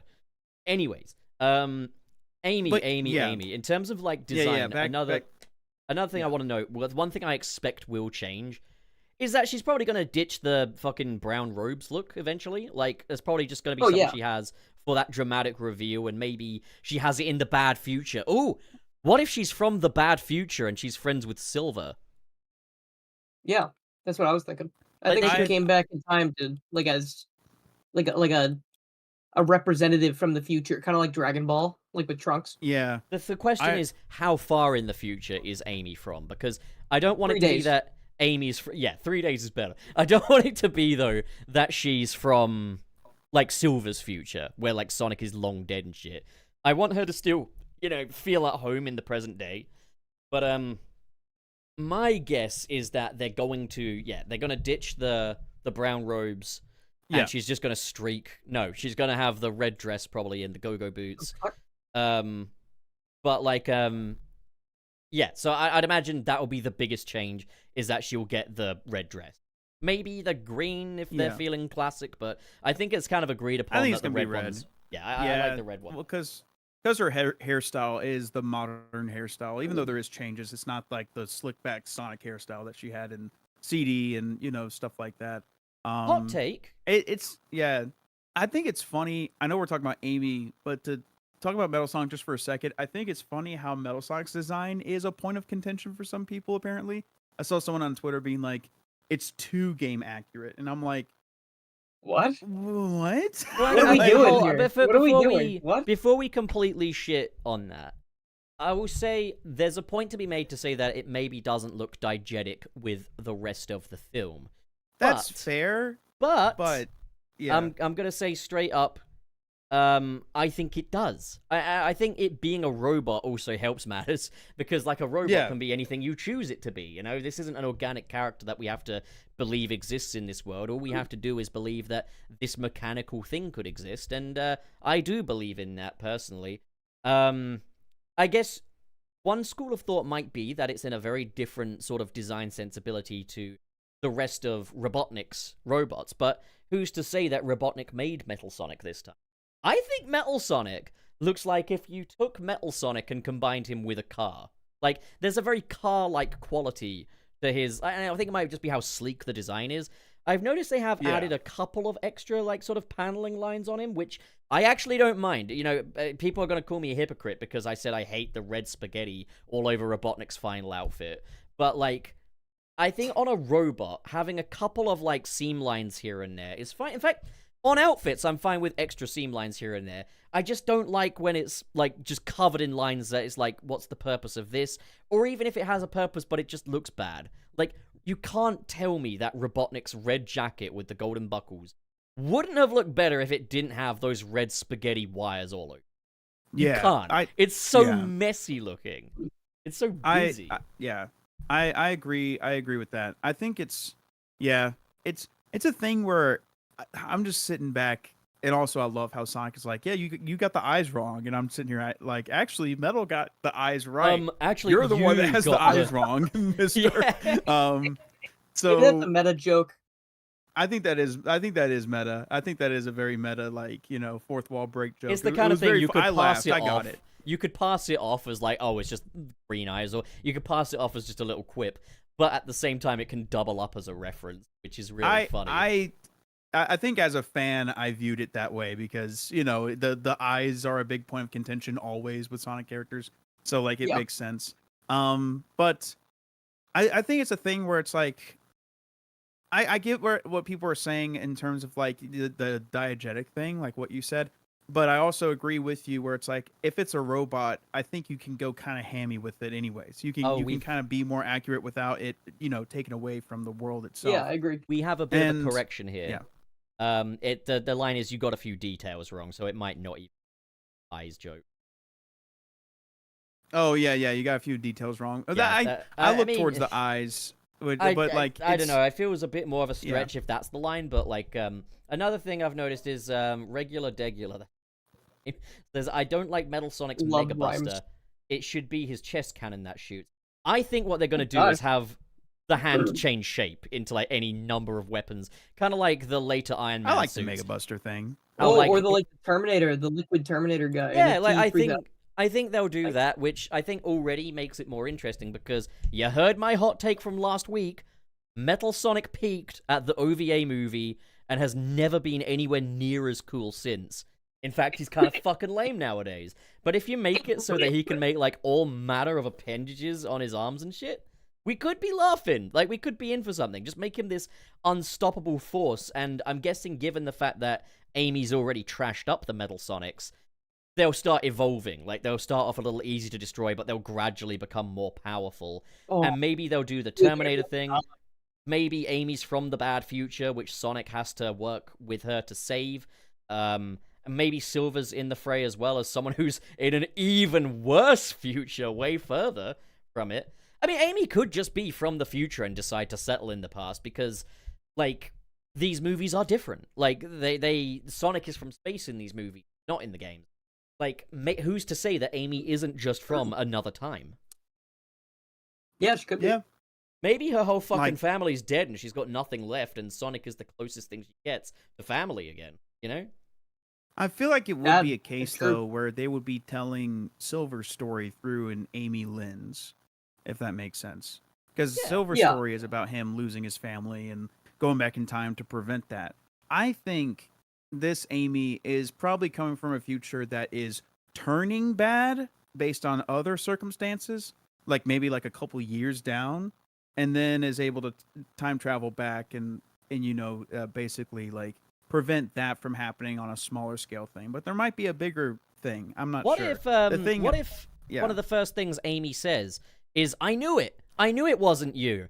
That crazy silver guy thinks that you were the one that did this. He's got you confused with the metal ones. Oh, just wait till he finds out and stuff." So then you've got this whole thing of Amy and Silver are on the same side, really, but Silver thinks it was Sonic that's responsible for the ruin of his world. And Amy's like, no, it's all a misunderstanding and shit. And Silver's just a bit of a stubborn fucking imbecile. Like, I like that. I think I can get behind that. I think, even though I can get behind that, I think it is interesting how Metal Sonic is going to play from a narrative standpoint if Robotnik is gone. You know, I reckon, given that he hasn't spoken yet, I'm guessing Metal Sonic is going to be more of a threat than an outright character, if you get me. Like, it's going to be more this kind of specter of these many Metal Sonics could really cause a lot of harm if they're not dealt with, and, like, maybe that is what the bad future is, and so, you know, Sonic and Amy have to kind of work together to convince Silver that Sonic isn't guilty of this, and that there's a better way of, you know, saving the future than destroying the hedgehog who provided the quills which created the metal robot, or whatever fucking origin story they're gonna go for.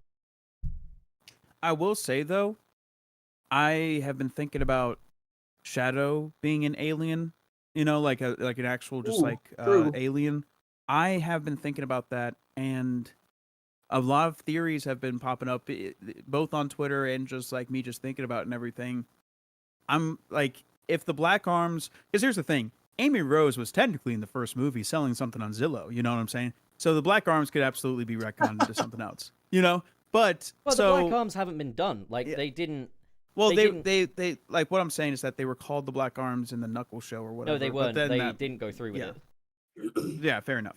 But what I'm saying is, what if there is like an alien race out there? Because think about it like this: Sonic has been chased there must be because of his now. powers. Like Sonic has been chased because of his powers by like the Echidna tribes and stuff like that. What if there was like an alien race that knew of Sonic that tried to recreate him, and that's where Shadow came from? Yeah, Could be. it could also. I think that would be I mean, cool. I think the interesting. implications of that are cool once we get a Shadow show, if we are getting a Shadow show, basically. I hope we will, but I hope it'll be good. Or I hope it's not a show. I hope it's a movie. Whatever it is, I hope it has a budget. Like, I'm fine a if it's a budget show. that can have Shadow I hope. in it. I hope. My one hope is that just get Tyson Hess back on this. Like, it's very obvious when he's not in, like, when he's not in a he's room. not part of a project. Maybe Jeff Fowler as well if you can, but, like, obviously he's gonna be a busy guy. I mean, Tyson Hess is probably a very busy guy too. But, like, yeah, you can tell when something has Tyson Hess's influence. Apparently it was Tyson Hess that was saying to Jeff Fowler that they needed to lock in with the music for Sonic 3. And it's certainly better for it, you know? Well, yeah, exactly. Like, so much better. Like, it's still not, like, still, you know, I'm still lobbying for it to be like a Dan Pemberton Spider-Verse style soundtrack. Good. A Spider-Verse style soundtrack would be awesome. Yeah, I've always loved the instrumentation of the Spider-Verse movie, how they kind of factor in so many different genre conventions and stuff like that. Like, if we could do that for Sonic, we're laughing. But Yeah. Agreed. okay, in terms of kind of characterization, what do we want Amy to be like, or what do we kind of hope that they will either do or avoid, or things we hope they'll factor in? So, do you want to go first, Dylan? No, you can go first. Go for it. There's two schools of thought. There's what I want Amy to be, and then there's what I think Amy will be in the movie. Like, what I think the direction they're going to go with. What I want Amy to be really is someone that's not too dissimilar from the games. I don't think she's gonna I don't want her to be like a damsel in distress like she was in CD, obviously. Like, and she's already shown to be more than capable of that. But someone who still is like, you know, very passionate, maybe even develops a crush on Sonic, you know, as the movie goes on or something like that. I think that would be, you know, pretty ideal. What I think is going to happen though is I think Sonic is going to have a crush on Amy, and Amy is going to be a more like seasoned warrior they're probably gonna allude to like the tarot cards and stuff like that as well. Like the tarot cards told me to come back in time and do this or whatever the fuck. Women are not allowed to. Yeah. Well, it's like you're not allowed to love, and you have to, you have to read tarot cards, which is fine. Like I it's don't. whatever. The tarot card thing I'm fine with. You Tarot have card, to. I'm completely A-okay with the tarot card. Maybe that's where she gets her like power from. Like Knuckles has like the flames of disaster. Tails has his brain. Sonic is just a natural, Yeah, in the Amy ability. spin-off, fucking Yeah. Wade just yelling, "The tarot cards of disaster!" The tarot cards of power. But the tarot so- cards of love. But I think it is going to be a Of thing love. where Amy's going to be a more like seasoned warrior or something like that, because she's kind of already like, that's the tone I get from that in post credit scene, is her already like being a fighter, like she doesn't have to learn anything. So I don't want them to Princess Peachify her. Ooh. In that, like, the Mario movie, with Princess Peach, I think it works a bit better for Princess Peach because Mario characters are such blank canvases. But for Amy, she already has a personality that it would be a shame to just hollow that out and just insert Hollywood female protagonist number 10 in there. yeah.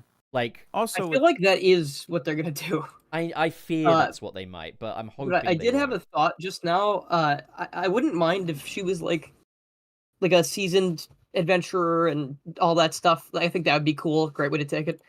The other thing I was thinking is like, oh, I mean, if she wasn't seasoned and she did was like, we did do like the gag of like, oh, I have no idea what to do next.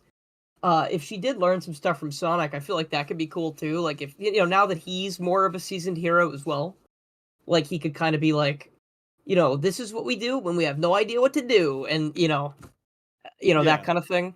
But I mean, either way, I think I don't know. I trust them at this point. I feel like they made a really, really good movie with 3, so I want to see what they want to do. Also, I I'm don't curious to see mind what they have in mind. I don't mind at all if she's like a seasoned warrior and she can fight and stuff, as long as she still gets like a development. What I would say is she can still be a seasoned warrior and be a little bit of a ditz. Like, you can still do that. Like, a bit of a hot take here. I wouldn't actually even mind if they made her just more like Boom Amy. I've always thought Boom Amy is a perfectly fine compromise for the Amy character. Yes, she's different, but I think she's still a good character, and she's still quite in touch with kind of some of the core components of Amy's character, that being that kind of that sweetness and stuff, except here it's obviously done through a bit more of a cynical lens. It's Boom, it's got to be more irreverent and stuff like that. The movies, you could maybe, lean more into her as quite a sweet character. Like, as long as she's still, like, sweet and willing to be quite openly affectionate and, like, still kind of emotionally candid, I guess, and maybe even a little bit of a hothead, those things would be, whatever you pair that with, whether she's a seasoned warrior or whether she's fucking useless like she is in Sonic Adventure 2, like, I don't really mind where they go from there, as long as they have those key parts of the character in there. Like, when I think Amy, I think of someone who is very openly compassionate and who can have a bit of a temper if someone messes with someone that she cares about, stuff like that. Or even just messes with her. But, like, that's Amy. Like... Yeah. It's a thing where I feel like regardless of how you tackle this is going to divide fans. Yeah, because think there's it is so gonna many different ways of doing Well, it's not even so many different. I mean, yes, you're right, but I don't even think that's entirely the issue. I think the issue is just the fact of like, there's an expectation of what Amy is now versus how she was back in like the 2000s, which is what we kind of hold to a high regard.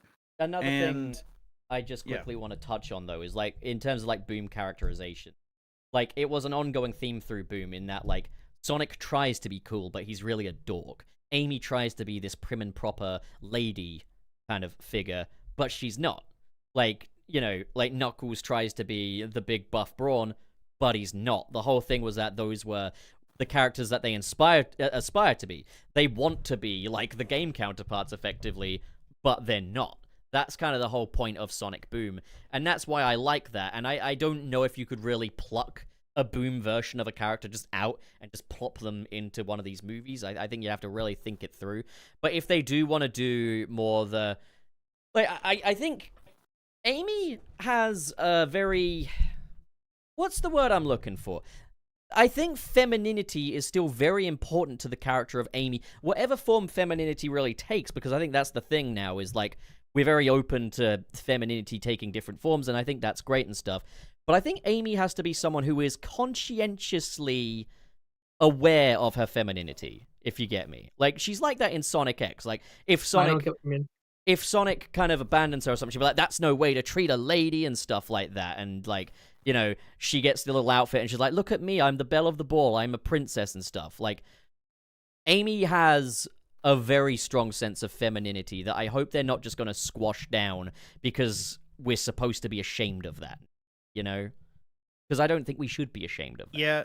If Amy wants to be a pretty girly, let Yeah. her be a pretty girly, you know? Like, fuck it.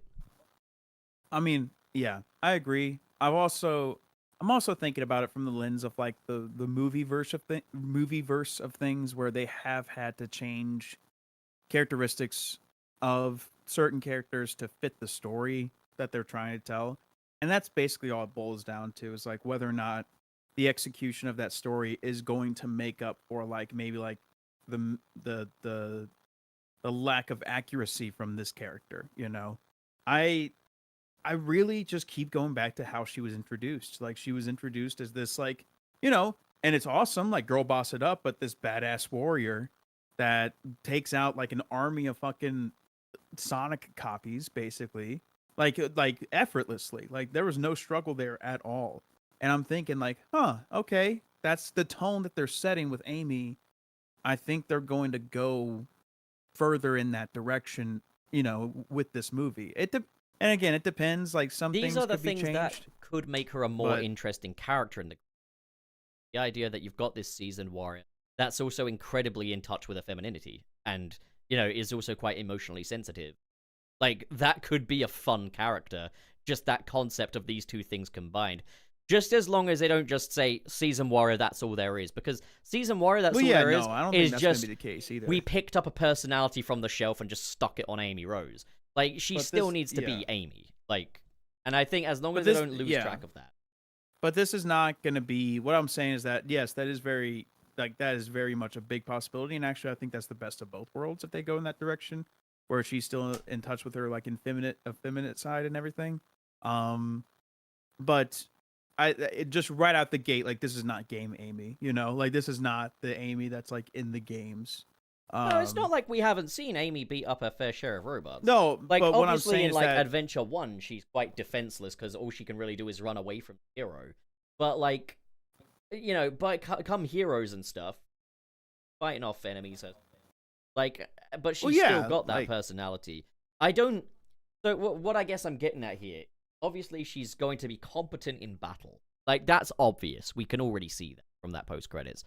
That doesn't have to be all that she is, nor does it have to be the main facet of her personality. I agree, but I do think, and also another thing is, like, how did she know to go to that location if she doesn't already know of Sonic? You know what I mean? Probably does There know of Sonic. like, Probably in a similar That's way the thing, Tails is does. that this. Well, that's what I'm talking about. That's why it's going to be different from game Amy. Is the dynamic between the two is automatically already different. Oh, definitely. Like, Yeah. and I've heard a lot of people kind of theorizing that this time maybe Sonic will be the one that likes Amy rather than the other way around. Yes.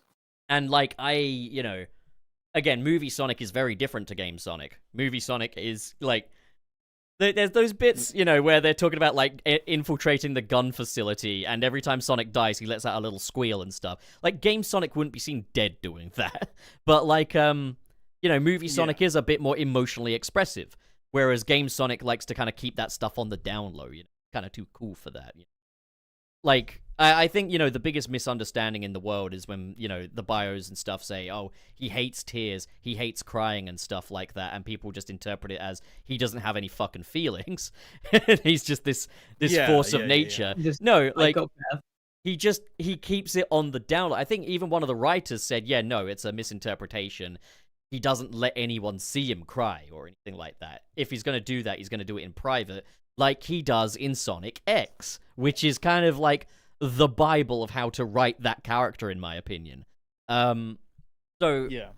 the point is, yeah, movie Sonic is a bit less inclined to do that. Like, he is someone that has had emotional breakdowns and stuff like that. He's gotten angry to a point that Sonic wouldn't usually get angry at.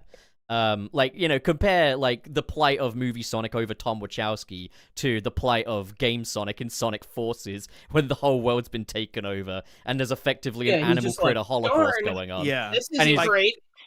It's like the the all right. closest that, like the closest that Sonic ever got that mad was whenever he became like Dark Sonic and Sonic X. But like that's like a big deal. Oh, maybe you know? maybe Secret Rings with the World Rings. He got pretty mad. Yeah, it Yeah, was Dark but like, Sonic then. I mean, also Lost World, if you count that. But like, there was also There like, was yeah. but like, No, I yeah, agree, put it this way, like, yeah, Sonic X Sonic, which is like, again, how I kind of see definitive Sonic. Like, he even does, like, when Chris forbids him from going home, his whole thing is like, he's not gonna get mad, but he's just gonna be like, so you realize that you're kind of a dickhead, right? Ah, don't worry, everyone makes mistakes. We'll go back. Yeah.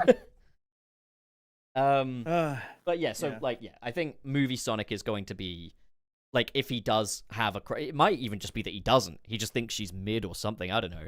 But like, what if he just straight up said that in the movie? Like, it's like, oh, Sonic, like Tails is like giving him like a like teasing him a little bit. Like, oh, Sonic, there's a girl hedgehog, like you like her, and Sonic's like, nah, she's mid. I'd actually laugh. No, you know what'd be way better? I like guys. You know what'd be even better? It's like, oh no, she has cooties. You know, I don't know. She's kinda Tails, I'm gay. mid. Tail. Wait, who's like a big gay celebrity? Who's like the #1 gay celebrity? Sonic. Sonic. No, okay, like the biggest gay actor in Hollywood or something. I. Oh no! We gotta name one. Idea. We gotta name someone before we're. No, I mean, no. He said Boy, the does biggest that actor. boy does Who the that most- demonstrate a okay, right? So Tails, no, Sonic is just like, Tails, I'm gay. I'm just like Stephen Fry. It's like, oh yeah, I don't even know who that is. he has to do like a. Yeah, he's What just is this, he's banging knuckles. He's like, this is just like Neil Patrick Harris. Oh yeah, Neil Patrick Harris. That is one. Neil was Spider-Man at one point. Yeah, he actually. was. Yeah, in the new He's animated also in series, Doctor Who. and he was Yeah. also Spider-Man in Shattered Dimensions. Yeah, but Oh wow. yeah, Oh, or yeah. I think it would be I a didn't know that. tad regressive if Amy doesn't at least have a little crush on Sonic, because it's like, again, it's that idea that women are not allowed to be emotionally candid. Like, it seems to be a thing nowadays where it's like, they should be ashamed of being openly attracted to boys. It's like, why should Imagine liking men. Yeah, Couldn't be imagine me. doing something that is literally just human nature. God, imagine. Like, look, I get it. Women don't shit, but yeah, they do fall in love. Yeah. But they do fart. Yeah. No, Exactly. they don't fart. No, they do not. No. They don't sweat. They glisten. You know. Oh, like in Twilight. There is no excretion of women. Boy, is this a really rubbish episode to have an all-male cast. Yeah, I was gonna say we couldn't do you mean? name a That's gay every celebrity episode. for like 5 minutes. No. It's not that I couldn't name. It's that he said who is the biggest celebrity. I was like, I oh, just, yeah, I don't know. anyone biggest who's gay big. celebrity, yeah, fair. Like, I googled it I and it know, came I up with was trying Stephen to think. Fry I was like, first, I have but no like, idea. I feel like Stephen Fry's more of Neil a British Patrick thing. Harris definitely came to mind. Yeah. Yeah, no, I should have thought of Neil Patrick. Kevin Harris, actually. Conroy, although rest in peace to Kevin. But Yeah. No, He was he's also like, gay. I'm just like Vin Diesel if Vin Diesel were into men. that's such a Family Guy. I keep forgetting that like your humor is Family Guy. So like anytime you make a joke, it's just Family Guy. And I The think that's fact really is, funny. you've laughed at it, which means that Family Guy's still funny. Ah, I win. I think you're funny. I think you're that funny. you reference stuff in Family Guy. It's a. They it's never a- said that in Family Guy. No, you reference things like it if it was in Family Guy. That's what I'm saying. Your Family Guy. I am a family man. How very Oh. traditional.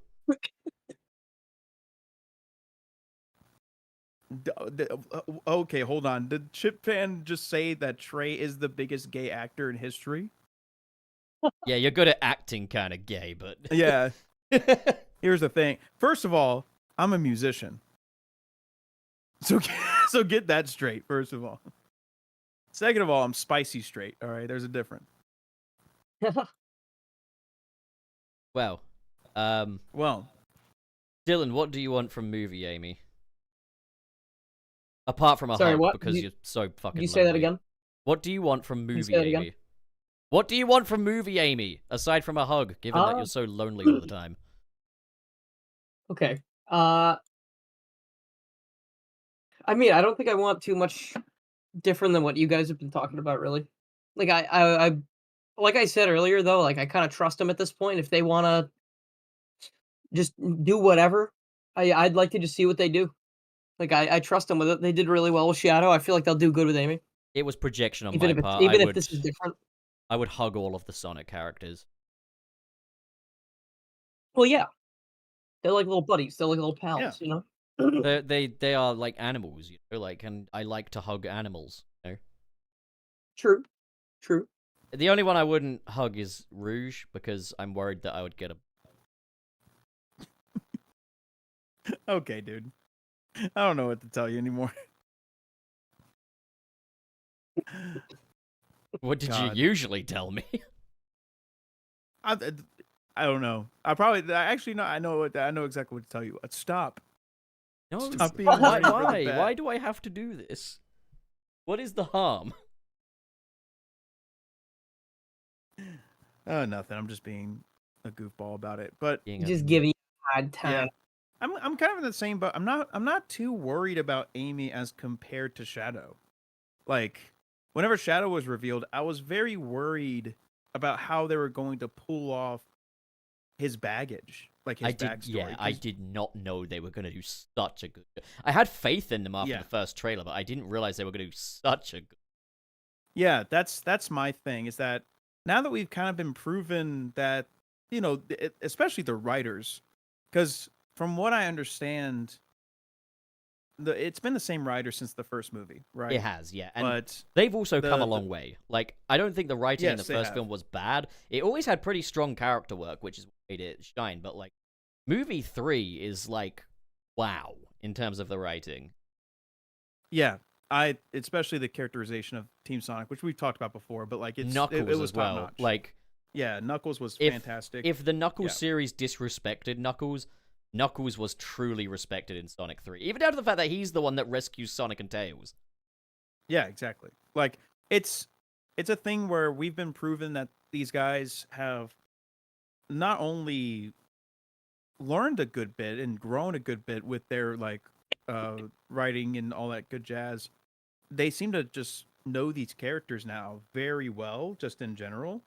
Yeah, I'm not too worried about how they're going to tackle Amy, even though it is going to be different. It's going to be different just by default, you know. But I think that's one thing to expect. It's that it's not going to be the same that we've been kind of used to with Amy. But I'm really we're going to see her in a more proactive role than we used to do. Like, I mean, put it this way: ever since they refined Amy's personality in this new sort of, I guess, Ian Flynn era, she hasn't really done anything in the games. In Frontiers, she stands there helpless. In Dream Team, she stands there helpless for a fair little chunk of it, and then is just kind of in on the meeting, effectively. And, yeah. I mean, Murder of Sonic the Hedgehog is absolutely perfect in terms of characterizing Amy. Yeah, that was mainly written by, like, you know, a good bit of, like, the social media team. Yeah, and, like, they they really showed that character a lot of love. So I think, yeah, if she's written like that, I'll be pleased. Like that, but, like, she also goes into battle from time to time, which she does. That is just... I think, truth be told, after movie 3, I'm more at a point where I'm like, you know what, trust the process. Because these guys haven't fucked it up yet. Like, Tails is, like... I mean, Tails is one-to-one with the games. Like, let's be real. Tails is almost out of place with how one-to-one he is with the games. Sonic is obviously very different from the games, but he's still Sonic, you know. Knuckles, they actually brought back to relevance after, like, Knuckles a couple is of better in the decades. movies. I'm going to be for real. Knuckles is definitely better in the movies than he has been in the games, at least I in agree. recent memory. You know something I really like as well? Is, like, I took my buddy Sam to see the movie recently. I say took him, like, self. But, like, I was with him. we went to see the movie, and he's not like a Sonic fan or anything. Like, he's only been getting into Sonic through Sonic X, which we started watching like last year. So he's in his mid-20s. He never had any Sonic media before that, and he's only been kind of getting into it with Sonic X and the movies that he's seen so far. He came out of this movie and said Knuckles was his favorite character. And it's like, that makes me so happy that, like, Knuckles is a contender for favorite now. You know, Dude, like... Knuckles, like, that used to not be such a rare thing. Like, I remember growing up, and Knuckles was, like, the cool... He was the cool one. He was, well, in the 90s, cool. Knuckles was awesome. Then he got Metal Sonic'd, where he just kind of peaked, and then, like, they didn't know what to do with him. But then, like, obviously, like, movie 2 brought him back to relevance, and in movie 3 managed to sustain that, and we can just call Knuckles the TV series a blip. Like, that's just a blip. Like, yeah, that's just... It was a little mess up. It was a little oopsie. It's a little... That was a speed fear. bump, yeah. That was a fear I think Nick had, it was like, after the Knuckles shows, like, when is he ever going to get the spotlight again? Like, Sonic 2 was Knuckles' movie, but now that we've told that story, is he ever going to get the spotlight again? Especially when he couldn't even get the fucking spotlight in his own show, or his own 30th anniversary comic, which Trip was more of a character in. But, like, no, movie 3, he is just as much a part of that as Sonic is, and I think that's great. Like, if we can keep up that momentum, and also, like, if we can do the same level of justice for Amy that we've done with Tails and Knuckles, that's great. The only thing is, and Shadow as well, of course. The only thing is, I think because there's so much discussion about Amy's character being problematic and stuff like that, I'm worried that might get into their heads.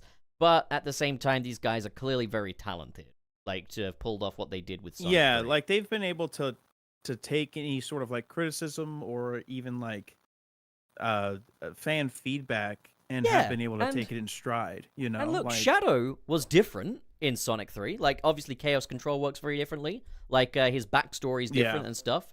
Like, but he's still Shadow. When you look at that character and the way he acts and stuff, it's still Shadow. So I have faith that they're not going to do Amy wrong. And, like, given that they've said that, you know, they're always in the message boards, keeping up with what the fans want to see and stuff, I don't think they're going to mess up Amy or that they're going to Princess Peachify Amy. That's my one fear, is just that they scoop out everything that makes this character who she is in favor of making her the stock character. I don't want that. I don't think they will. I think, you know, brace yourself for elements of that, but I don't think that's... Yeah, I think it's... again, it's tough to say because it is so early into this. But... I'm with you where it's like, just trust the process at this point. We've already seen, you know, time and again that these movies have turned out at the very least entertaining, and at the very most some of the greatest movie experiences I've had in cinema in a while, you know. Yeah, and I'm just saying Knuckles, that these are like Knuckles was a very unfortunate blemish on all that. I think maybe it was like the Knuckles series coming out where the conversation, at least on my end anyway, started to change from like, oh yeah, trust the process, to uh-oh, could they fuck this up? And I think, like, you know, Knuckles did a lot of damage to kind of how I perceived the Sonic movies for a while, but movie 3 rejigged it in a very powerful way. So I'm kind of like, okay. And when the next TV series comes out, if it isn't good, it's going to be like, okay, this can happen. Maybe Sonic just isn't meant for TV in this regard. Well, that kind of sucks, because I think we're well overdue another good Sonic TV. Like, we haven't had a really good one since Boom, like, in my opinion. Yeah, and even then, Boom was mainly good because it was very transformative and kind of its own thing. Yeah, you know? Boom was not what I would want from a Sonic show, but it was just very good on its own merit. So, like, we haven't really had a truly great Sonic show that embraces the Sonic since X. And, like, people are split on that as well. But, like, having been watching the Japanese version, being about halfway through the Meta X saga, I think I can safely say that X is the best Sonic cartoon. Yeah, agreed. Yeah, no, I like also, and I'm also just kind of speaking for myself here. I realize as well that I guess and there's no time limit to being able to discuss, you know, all this stuff, but it's also a thing where like the movies, like the fourth movie is going to be coming out when I'm well into my 30s.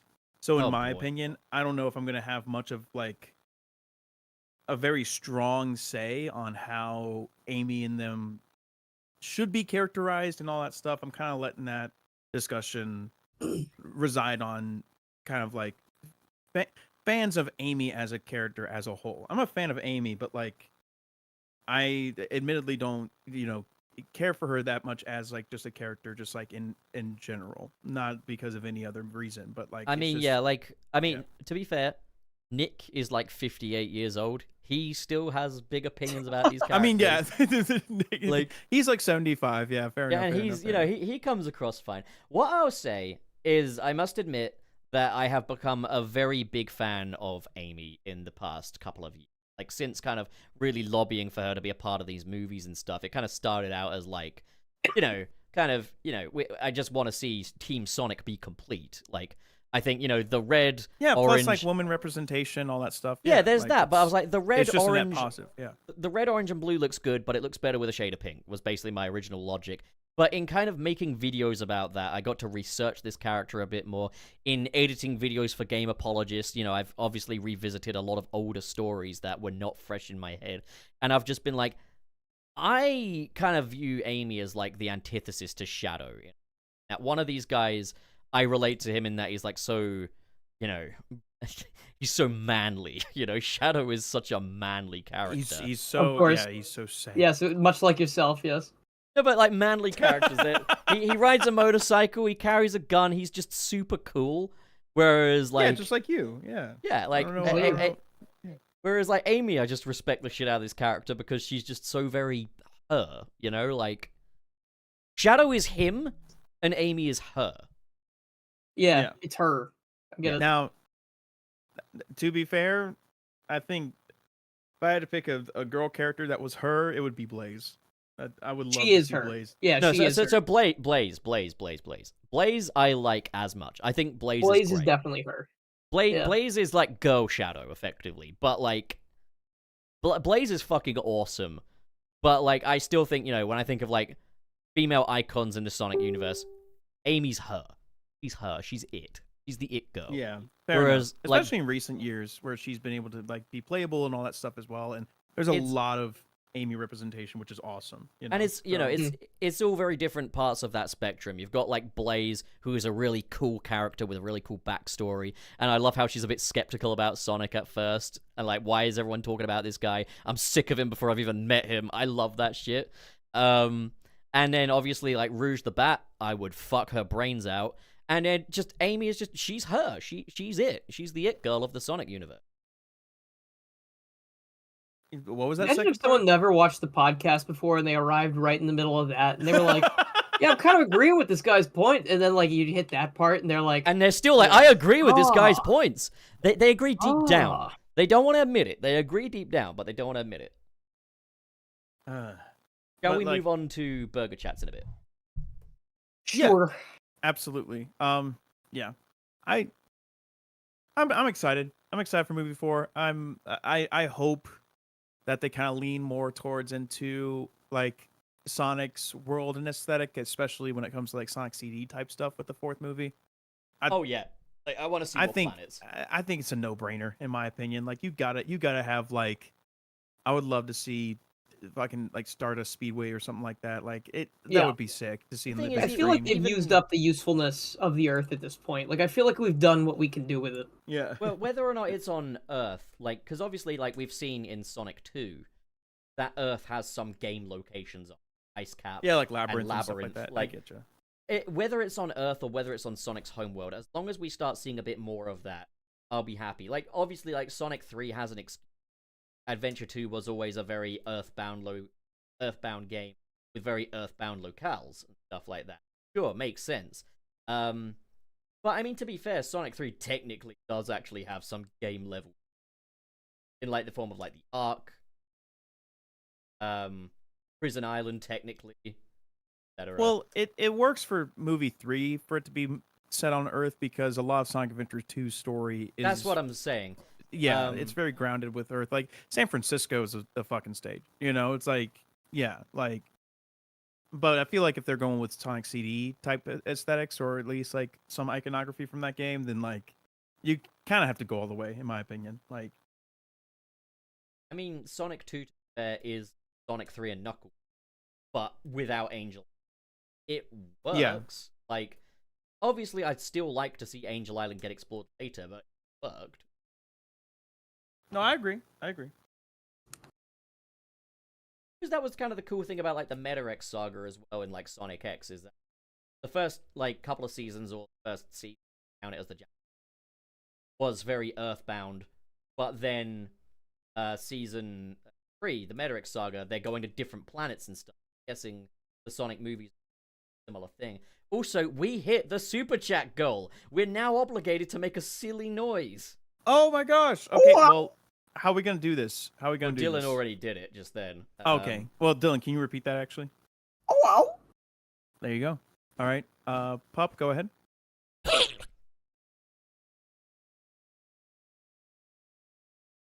Did it pick up? No, it didn't.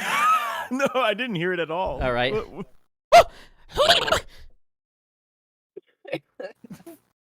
What was that?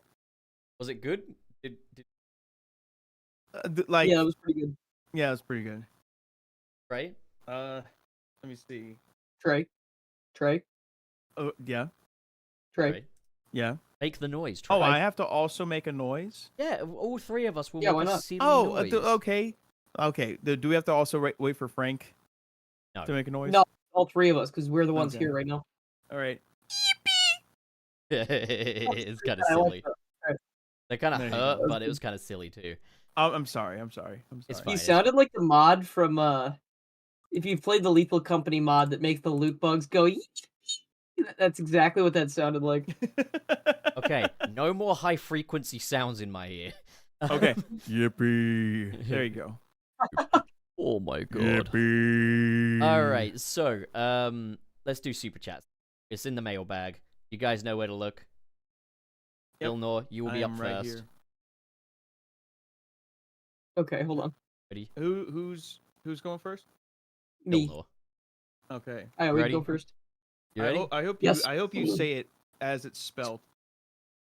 Borger. Mr. Krabs with the $1.99. Wario time, and I'll pick Wario. Thank you, Mr. Krabs. I was thinking Wario. Washio, like ratio, but like with Wario. No, Wacio. Washio. Elmer Fudd. Wacio. Okay, so Watio. We're gonna Wacio that wabbit. We don't waste you all that wabbit. So we got KB here with $9.99. Building onto the Knuckles Show Smiling Friends crossover from last stream, what if Wade was played by Shrimp? Imagine the tragedy of Shrimpina leaving him at TJ Maxx. Knuckles, you've got to help me! Shrimpina has left me at TJ Maxx! I don't know, dude. You're just gonna have to figure this out. Like, I could take you to the... I could take you How do I to look, Reno... Knuckle Man? You look like you're gonna tell me not to come to the bowling tournament tomorrow. How do I look, Knuckle Man? What do you Dude, mean? wait, okay, that means the this frowning friends could just be Agent Wilson, or not Wilson, Agent Mason and Agent Willoughby. Yes. Yeah. 'Cause Oh Jesus! We gotta go, Wade. Agent Willoughby and Mason are here. I already said last week that Wade, like Wanda Whipple would be like the demon going like that would be Wanda Whipple.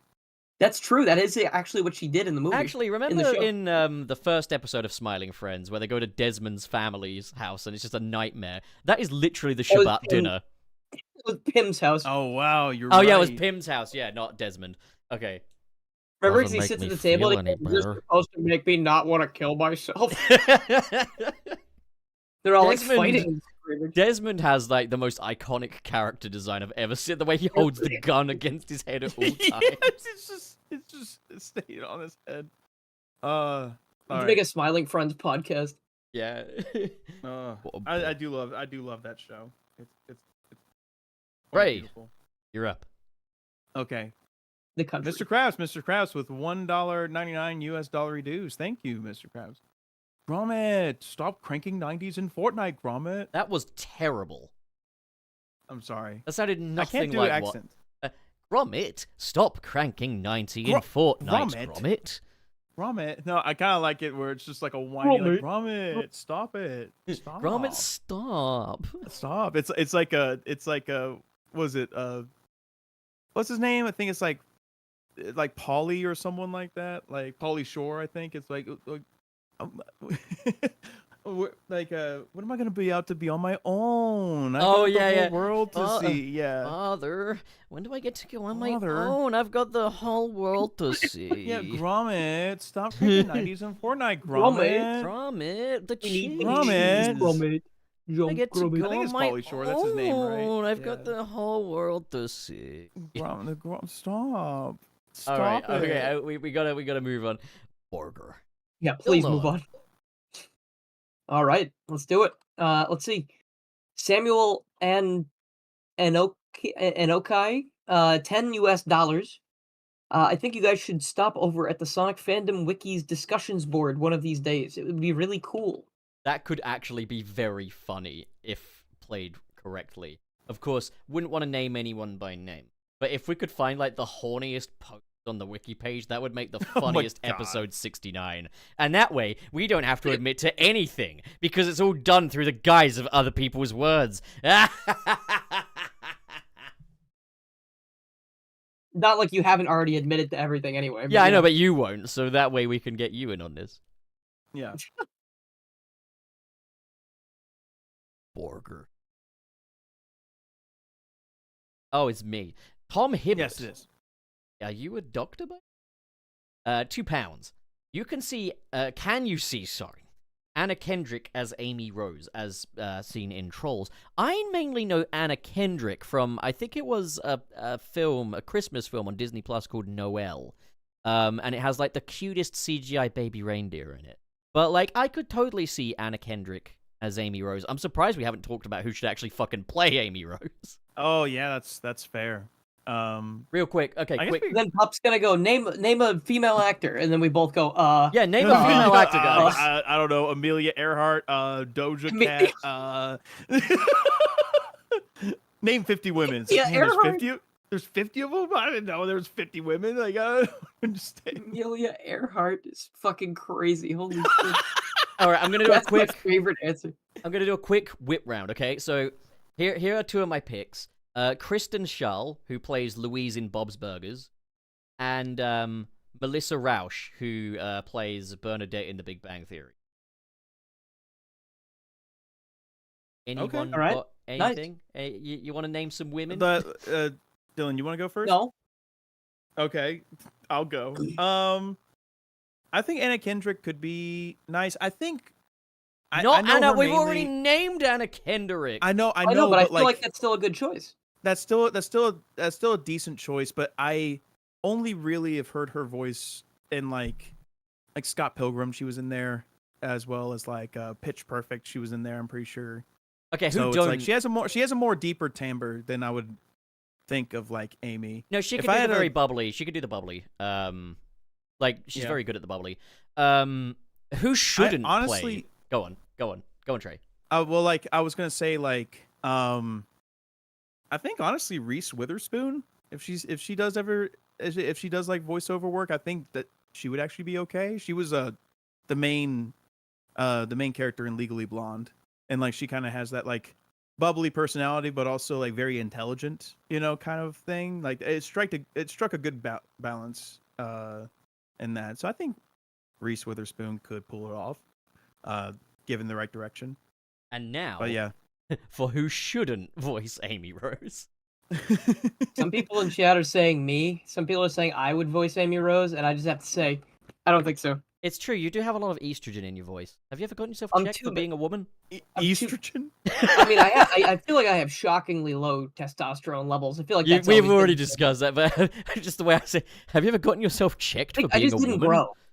I'm pretty sure when I went to the doctor when I was a little kid, like they were like, "Hey, he's low in testosterone. Probably do something about that." And then we just didn't, so I just didn't grow. Yeah, but Dilnor, in fairness, I'm shorter than you, and I too can't grow a beard.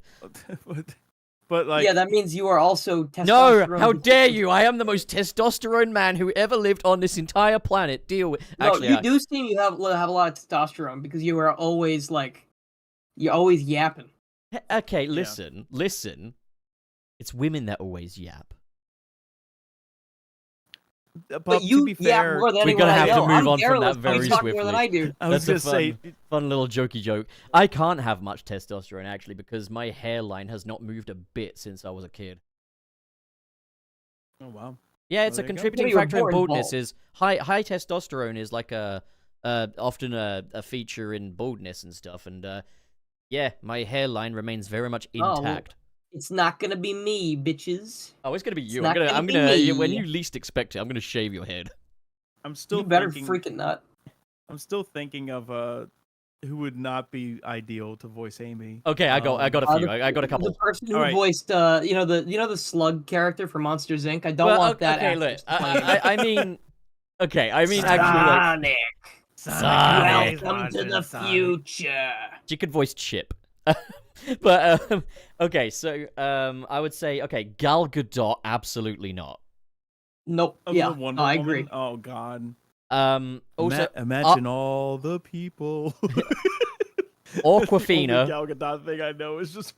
Aquafina, absolutely fucking not. I do not want Amy sounding like she smokes a 12-pack every day. What if they do? What if it's Anna Taylor-Joy? Is that her name? She could play she, Peach. like They're just okay, like- so I don't like the idea of just copying what Mario did, but she probably could do an okay job. Yeah, I think it would be hilarious if Jennifer Coolidge voiced Amy. I don't know if y'all know who that is, but like, she's the one where she's like, "Wow, I want a hot dog real bad." I think that would be awful. What, My buddy, like a female Owen Wilson? My buddy Dom. No, she's like, she does sound like a female Owen Wilson. I'll be honest. Jennifer Coolidge does. Yeah. My- I think my Owen buddy- Wilson should voice Amy.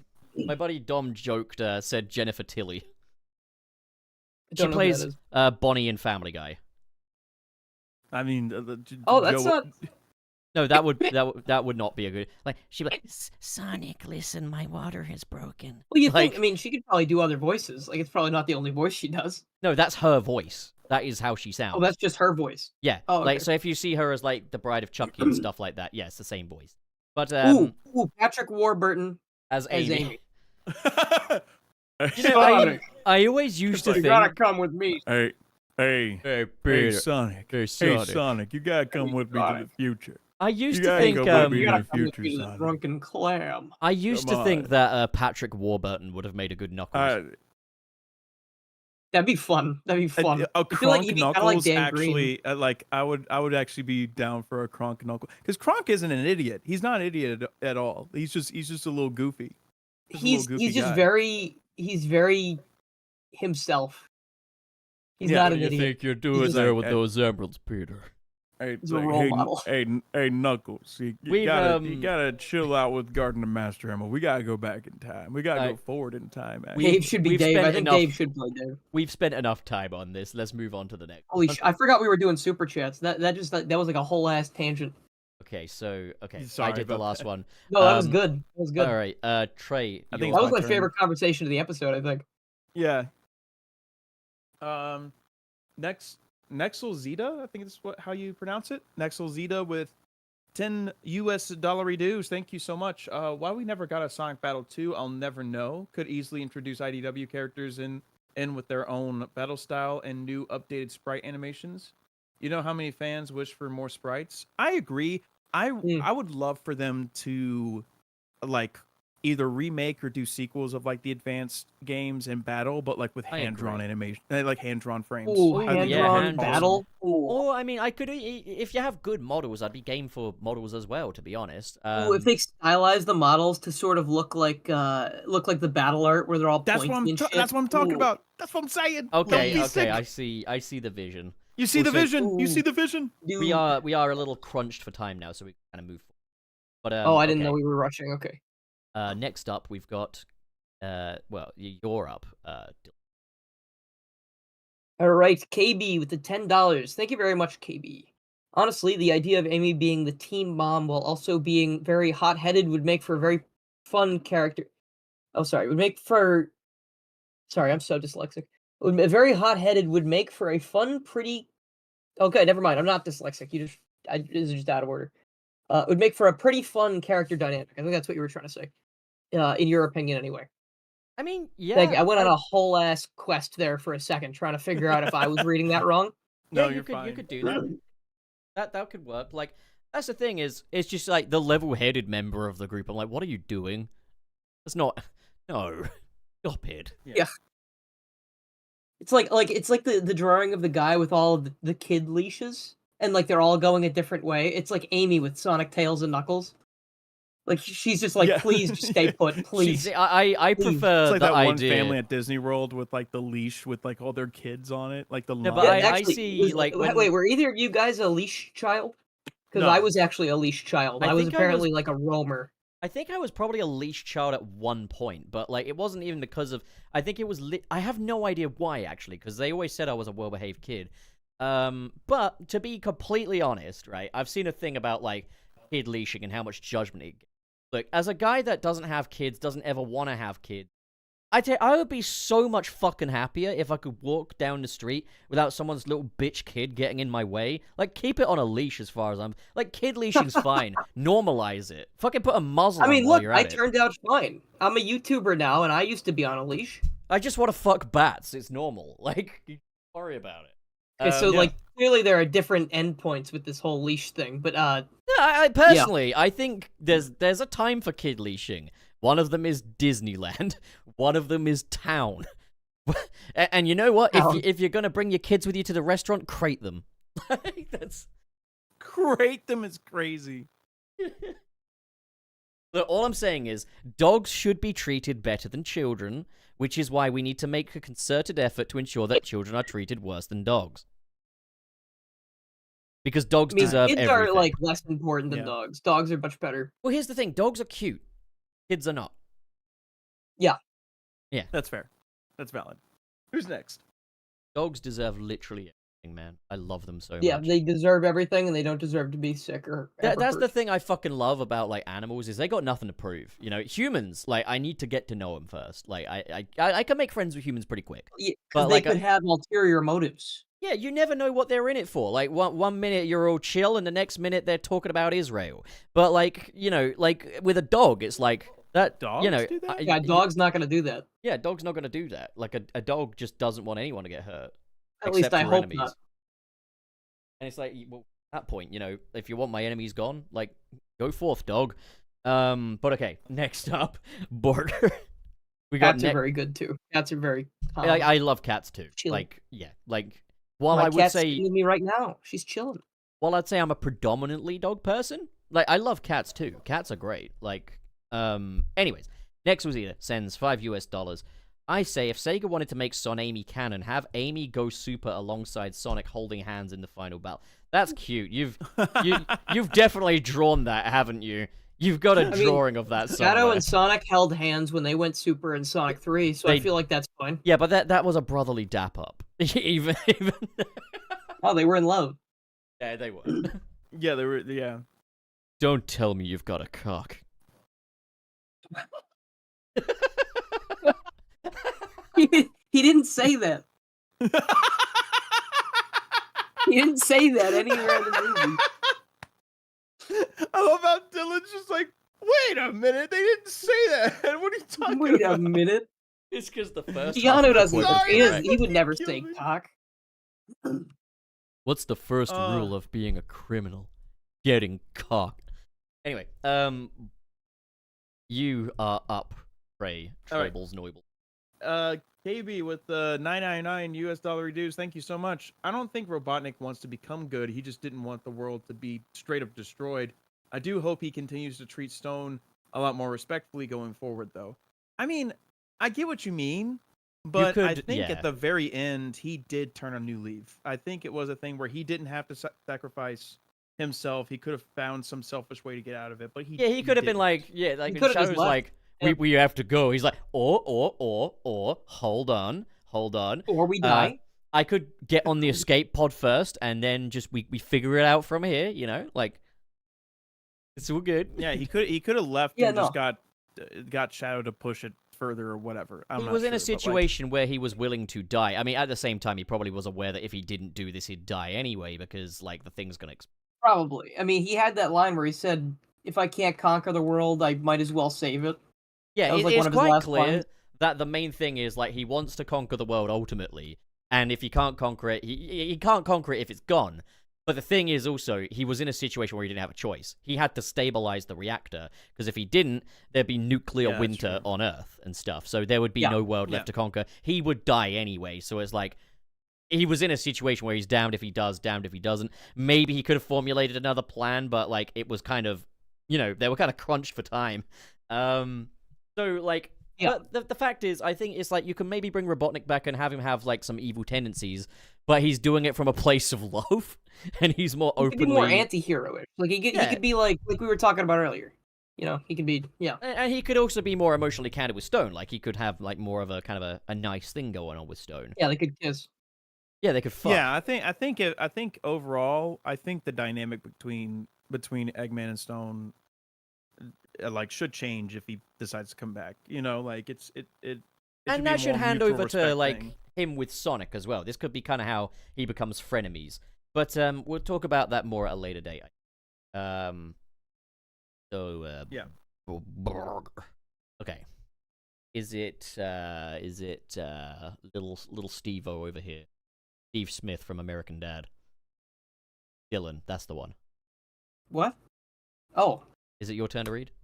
You just call me Steve Smith? From American Dad, yeah. I think I take offense to that. He's kind of a dweeb. Yeah, but he's also kind of literally you, though. He's not. I feel like I'm so much cooler. Like, I could back it up a little bit. Like, yeah. Like, I can imagine Steve saying, I feel like I'm just so much cooler. I can back it up. I can definitely back up the cool factor. Like, I can do that. That's like, it's something not like Steve would say. Why are you okay with Milhouse, but not Steve? I never said I was okay with Milhouse. Yes, you did. The amount of times I've called you There's Milhouse no and you were way. fine with it. Milhouse is like the dork. He's like the dweeb. You're kind of a dork, dude, but in a cool way. I know, but I'm not a dweeb. I'm not like a... I know, but Milhouse is not a dork in a cool way. You're a goober. Like... Well, yeah, but Milhouse is like a pathetic creature. Like, sure, I mean, but the thing is, like... Sure, you are a pathetic creature, but I think you're cool. Okay, chip fan, okay, twink, okay. You are not the Fucking first whatever, Sunset man. City host to get called a twink on here. What does this say? Nexel Zeta for $10. Yeah, Since okay. Jim's open and returning, he can play a more evil Eggman that killed Sonic in his world and wants to kill movie Sonic, similar to Archie. Original is still dead, and we can have the same big bad. Yeah. I mean, I did pitch that. That is going to be... Yep. I feel like that is Like in going to Archie. be the case where this Eggman is going to be an alternate dimension one. The thing is, though, like, you can't use Robotnik because that's owned by Penders, and they're not going to use Soul Dimension Eggman because A, his design fucking sucks, and B, they are not going to bring in a character of which white people cannot say his name out loud. It's true. I made a video about Sonic Rush, and I got so many comments that were like, "What? What did you say?" And I'm like, dude, read a fucking book. What's his name? But the thing is, like, when I don't say shut the it... fuck up. When I don't say it, I get people saying, it's not even a slur, just say it and stuff. Like, you think I trust Twitter to take this within the context it's intended? No. If someone was to damage me, they will take whatever word sounds even remotely like that word and plaster it everywhere. That's all I call him. I just call him that man, this man. I just called him Soul Eggman. That man. That guy. The fella. But, my friend. Also, Dylan, listen, I don't really think you're Steve Smith or Milhouse. I just think you're a bit of a goober. I think it's cool that you're... No, I'll take Goober. I think Goober's the thing fun. is, you strike me as someone who's very at peace that he's a... Oh, yeah. No, I am. I'm a Goober. You don't feel the need to be anything but yourself. Meanwhile, I feel the need to be the world's main villain at all times. And I wonder what it would be like to be comfortable with myself. I am the Goober. Retin. Anyways. Okay, next one. Borger is me. With KB. I'm gonna put emphasis on the B part. KB sends $9.99 US. Thank you, KB. The staff confirmed that Robotnik's fate depends on if Kerry comes back or not. Kerry also said he's on board for returning as long as he takes power naps between movies. I mean, yeah, like, they kind of said, like, we wanted to do something where if he doesn't come back, it's a good ending. But I think it was such a good ending that they're going to have such an uphill battle justifying his return. Yeah. Of course, if Kerry wants to come back, you're gonna get him back, like... But Yeah, they'd be stupid not to bring Jim Carrey back, but at the same time, writing around that, like it still is kind of up in the air, in my opinion. I hate how they didn't really go into how Eggman survived the fall from the Death Egg robot from Sonic Movie 2. I didn't mind that. He's a villain. Like, It's little villains just do cartoon that. logic. Yeah. I mean, I minded it because it seems like they're explaining a lot of other aspects of it, but like Eggman's allowed to just come back willy nilly without an explanation. Like, Well, I mean, maybe we'll see the buyer come back too. I I mean, possibly. fucking hope not. You can look forward to that. That's going to be really exciting. Agent Mason isn't dead, according to Kid Cudi. Great. I'm I really love how Nick- excited. I love how Nick pronounced Kid Cudi's name as Kid Cudi. I used to It think is- it was it is- Cudi for a long video. time as well. Nah, yeah. Kid Odd. Cudi. Okay, next up. Border. Trey, that will be you. Okay. There's a so Oz, is that Oz? Yes, it is. Oz Productions with $5 dues. Thank you, Oz. I'm Oz. There. Huh? I was just doing the penguin. Oh, okay. Just the way it is, Vic. Thank you again, Oz Productions. There's a video on the channel Graphy that has what I want for Amy in the movies. Cool and badass, but the second she sees Sonic, she becomes silly putty. That's I cute. mean, Oh, no, I know what you mean. Graphy's the animation channel, right? Because, yeah, they've done, like, an animation where it was movie Shadow, but they've composited movie Amy in there. And she's, like, on this mission. She looks all angry. She's got the hammer over her shoulder. But then as soon as she sees Sonic, she's like, he's perfect. And it's really cute. that is cute. The thing is that how she was introduced, though, I don't think that's going to be the case. It could still be the case that she just turns into Silly Putty. Like, we haven't seen what happens after she raises an eyebrow at him. I mean, it's also a thing, too, where Sonic was like, who are you? And then she reveals herself as if that's going to be the answer to Sonic's question. But she It's had like, her... I still don't know who you are. She had her hood down for... Yeah, she's like, I'm your sister. I don't even know who you are. Yeah, but she I had don't her know hood who down, you so are. she couldn't see him. So she didn't even know what he looks like. Pulls the hood down, raises an eyebrow. 1 second later, she's like, I think I just became a woman. I think I love you. Yeah, like... Oh my god, wait, she could be like Lola Bunny from the Looney Tunes show. The one Yeah. where she's just like Oh, yeah, who plays... drops everything. Who was it that played Lola Bunny in the Looney Tunes show? I don't know, but that would actually be a really fun choice. Yeah, no, it was Kristen Wiig. Yeah, she could work. Like, I think that's the thing is, like, with Amy, like, it can either be that very mousy kind of Lisa Ortiz-coded voice, or it can be more like what Shannon Chan Kent did for Sonic Prime, where she just kind of sounds like a normal person. Like, you know, whichever direction they go with, I don't really mind. As long as they get the character right. But okay, next up. I think it's you, Dilma. Holy shit. It's me. Another one from Nexel Zeta. Very generous, Sorry if by I'm the way. mispronouncing that. Yes, thank you very much. An idea. Team Sonic splits off in an adventure-like style. Sonic and Amy tackle Sonic 4. Tails teams up with Stone in a spin-off, and Knuckles and Shadow star in their own show. I was saying how Wouldn't good of mind a it. team up the Tails and Stone Sounds thing fun. would be. Like, if they got to do the Tails human and pair, Stone would be great. like Tails I and think Stone that'd be nice. would be such a good way to go. And I think, yeah, Knuckles and Shadow, like, I'd obviously love to see those two together. And I would love a Knuckles and Shadow show. It'd be like the most expensive show in history, but like, I'd love to see it. I don't care. Do it. If they can pull it off, I mean, at the same time, I don't care if these guys are hand puppets. Like, if you could just have Knuckles and Shadow in the show a lot, then it's gonna be great. You know, like, Yeah. we do have to kind of really speed along with some of these now, as much as I'd like to spend some more time with them. But like, yeah. And go. Joe Madre with $10. I get the metal design criticism, but he's a machine and doesn't need to fit in with the natural world like the others. Yeah, I agree. Yeah. If Silver showed up and looked straight from the games, it'd be yeah, because it's a completely different yeah, design exactly. sensibility. Yeah. Sonic is What like, if why he are you showed up so? And he went, I'm Silver from Sonic the Hedgehog 2006, released in 2006. And then Sonic is just like, why are you so smooth? I've only seen I'm an hedgehogs Xbox like you 360 in. graphic, What kind Sonic. of gel are you using for your hair? This is incredible. I've only seen Gotta be hedgehogs like glued. you in porn. What the He fuck? wouldn't say that. Sonic wouldn't say that. Yeah, you Sonic doesn't know what that is. knows what porn. He's never seen that. We're not going to Never, debate on ever. whether or not Sonic knows what that is. No, He knows we're what not porn doing is. that. We're not doing that. Game Sonic knows what porn is, for definite. Yeah, probably. Boom Sonic knows. Like, that's confirmed that Boom Sonic knows. Orker. Alright. This is you, Trey. Oh, okay. Is it to a lord? To a lord with $5 euros. $5 euros, euros, right? Good. Yes. You got it. Yeah, $5 euros. Thank you for 5 euros. Thank you, to a lord.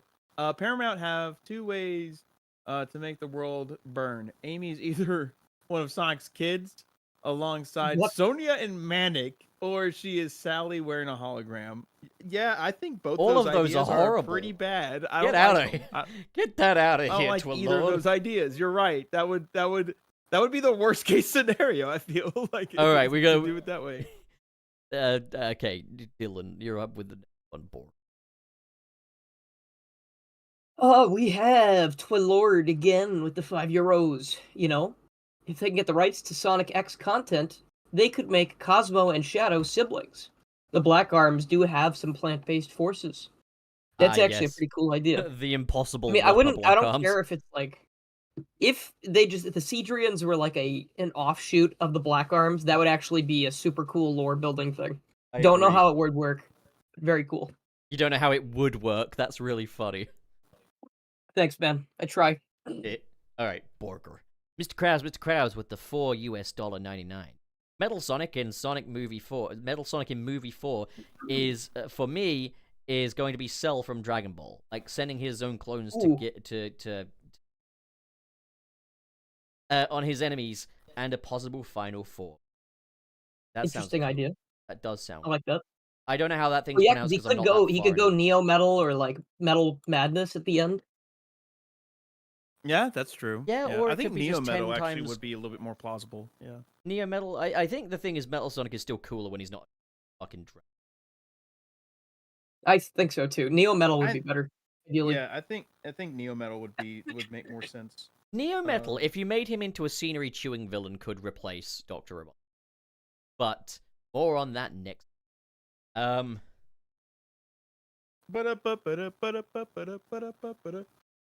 Well, Lord, with the $5. If they make Sonic straight for Amy, the movie universe should be cancelled. I can forgive the propaganda, but I draw the line at heterosexuality. It is true, Sonic has to be a little bit, Is that a real super chat we just got? like, Oh, that was Sonic from Twilord. Okay. in the games is definitely, he's definitely inclined towards the four-headed. But, Holy shit. thank you to a lot. That's thank crazy. you for being so generous. All right, is it my turn? I think. All right, Mr. Krabs and Mr. Krabs and in quotes. $1.99 dues. Also, don't show Nick Squirrel Girl in Marvel Rivals. Yeah, but Sally's a chipmunk. It's not gonna matter. Oh yeah, It's not the same. It's not the fucking same.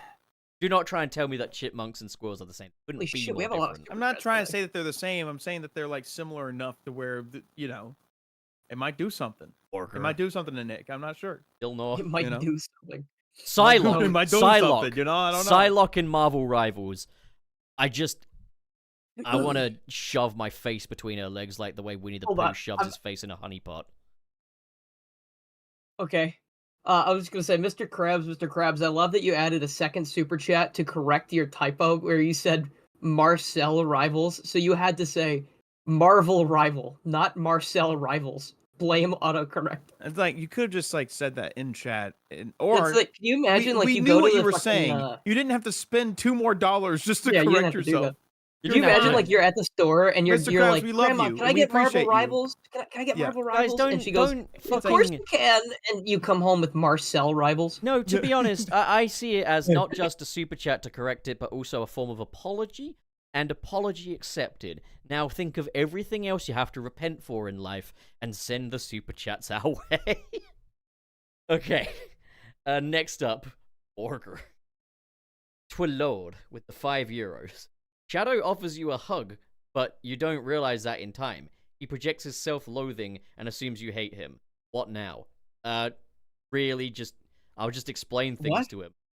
I'll just explain it. If basically the short and curlies of it. The short version is Shadow offers you a hug, you don't realize that he's offering you a hug, and you reject him by accident. And now he's taking it personally.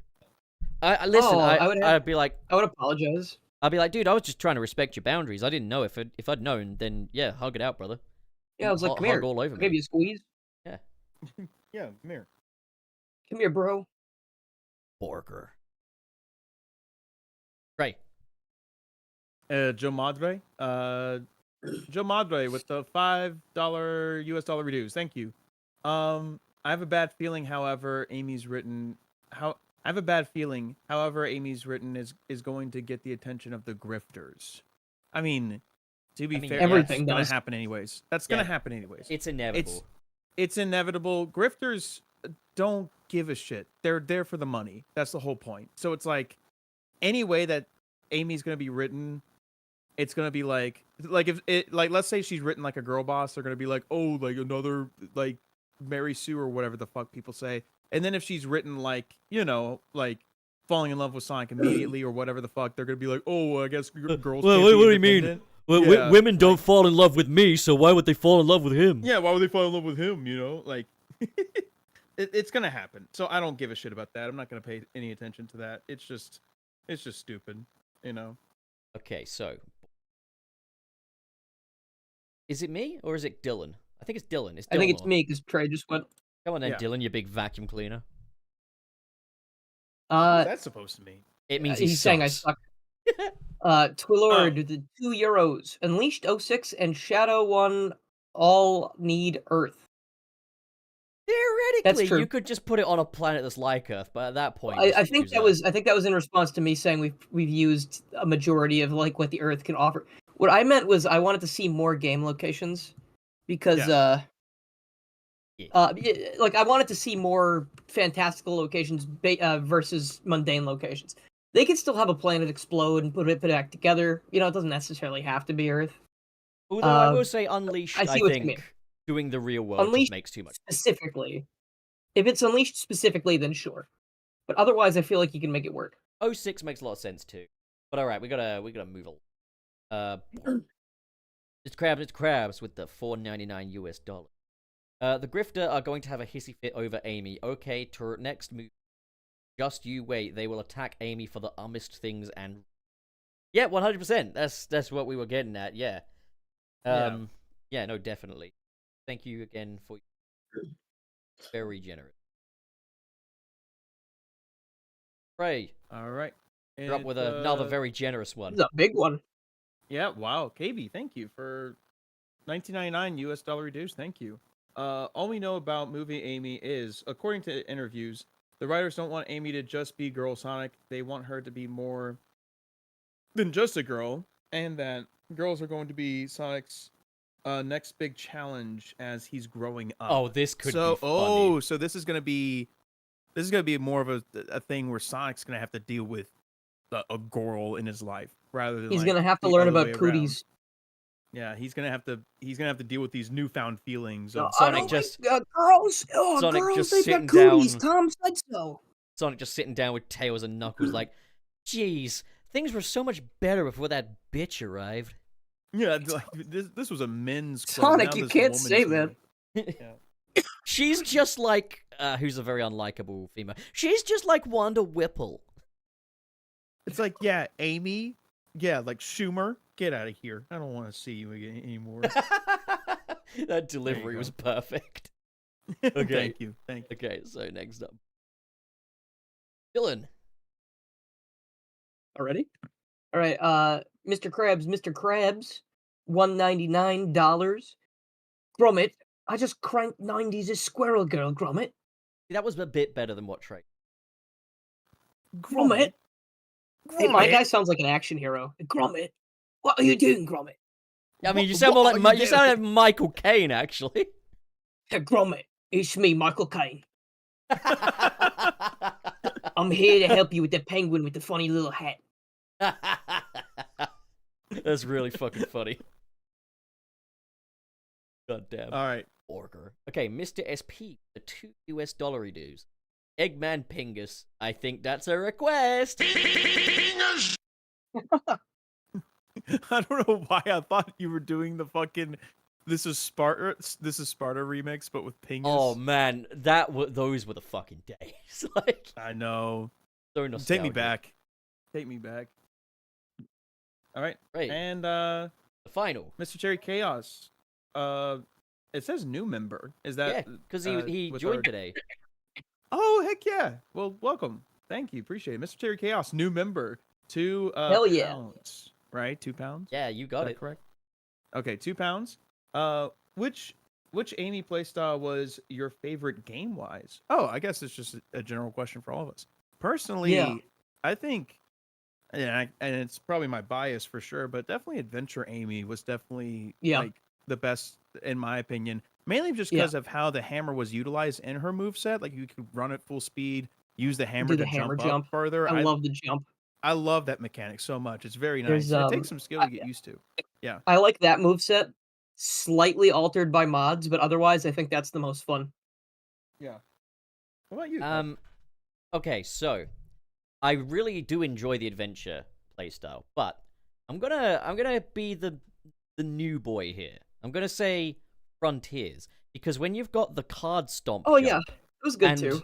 the triple jump combined, you can get some ridiculous airtime that it is so fun to platform. Yeah, of course, she actually is really fun in that game. Yeah, I she's agree. the most fun character aside from Sonic in that game, I would say. I didn't even think of that. One of my favorite aspects is just going to Knuckles sections where you'd ordinarily have to climb, but just bouncing your way up and just being able to make your way all the way to the top. Because her jump is so powerful. Obviously, I think there's ways that gameplay could be improved, like a bit more hammer play maybe, but like other than that, like I thought it was a really cool playstyle.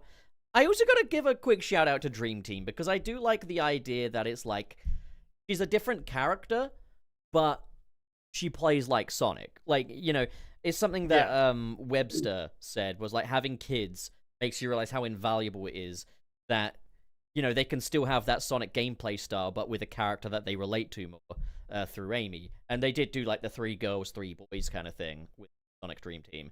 So, you know, hats off to that, you know, for kind of how it handled things, you know. So, yeah, that's the bag. That's the lot. And, oh shit, why is the skeleton not working?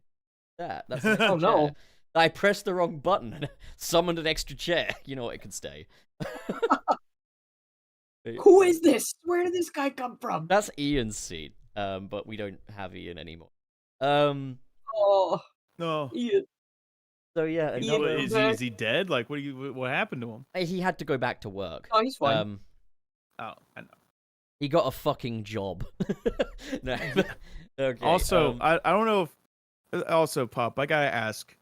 I know I've been on this show for a while, but it never dawned on me that you and Dylan your heads are barely over the table. Meanwhile, I'm towering over you. Did you put us to scale? like, yeah. Is this what this is? I did. The thing with Dylan though is obviously Dylan's a bit taller than me, but his avatar literally cuts off at the shoulders. So it's just like he's just slouching. Oh, I'm making that work right now. I'm actually editing my my nice 3D model that I have now, and I'm giving him a bunch of expressions. I'm gonna make a new thing for this. Yeah, no, I was gonna say I'm doing the same thing. Actually, Dylan, like maybe we can talk about it in DMs more, but I want to make sure that I'm not like stepping on any toes with my design either, because we're both white men with glasses, and I want to make sure that we're both like unique enough, I guess. Dude, you are not allowed to be a white male with glasses and brown hair. No, but it was a real struggle for me, because like I'm a white guy too, and I had to make a white guy avatar. Yeah. Like, if you're worried about it, just make him based on a pet. And if you don't make him based on a pet, it means that you don't love your pet enough. I don't have a pet though. Like that's the thing. Like well, I don't find have a pet. Find a fucking raccoon down the street or something that you like. You know? I mean, the thing is that you like. I have Actually, a no, couple... no. Raccoon-themed Sonic tubers are not welcome here. Okay. I meant there you every go. word of that. Fair enough. What were we enough. talking about Go again? for a gerbil Yeah. or something. Oh yeah. Yeah.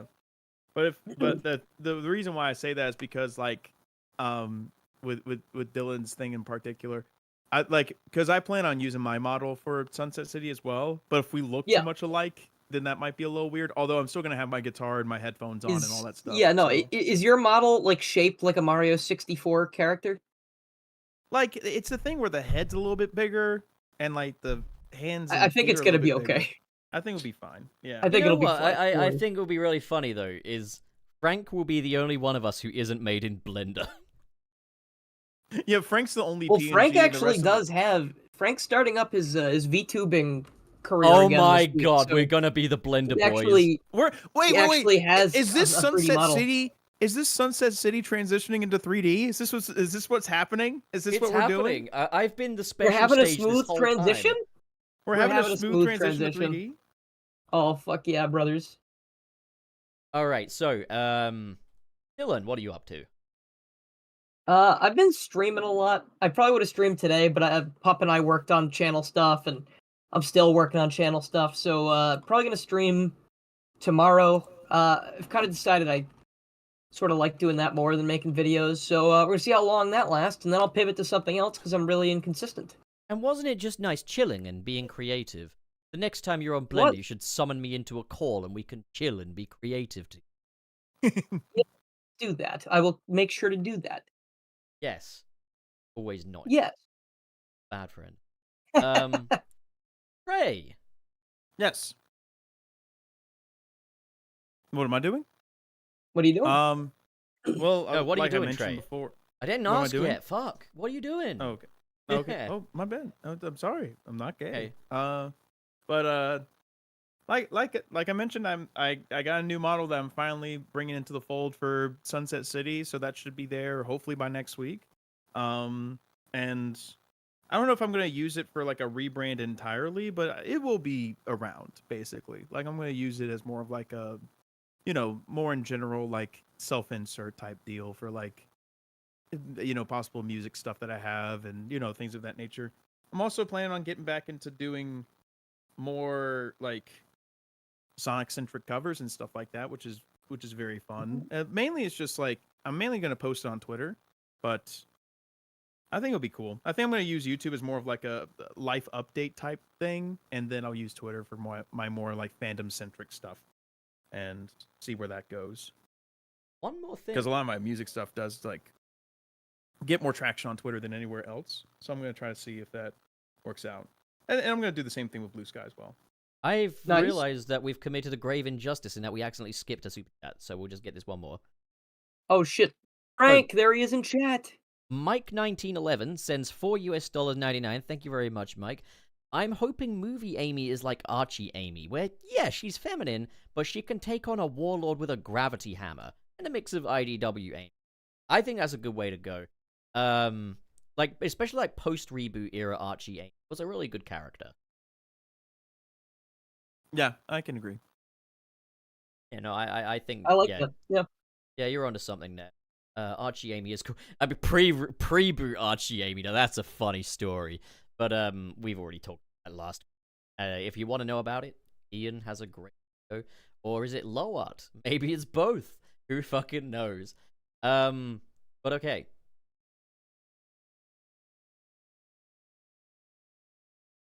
Guys has to ask.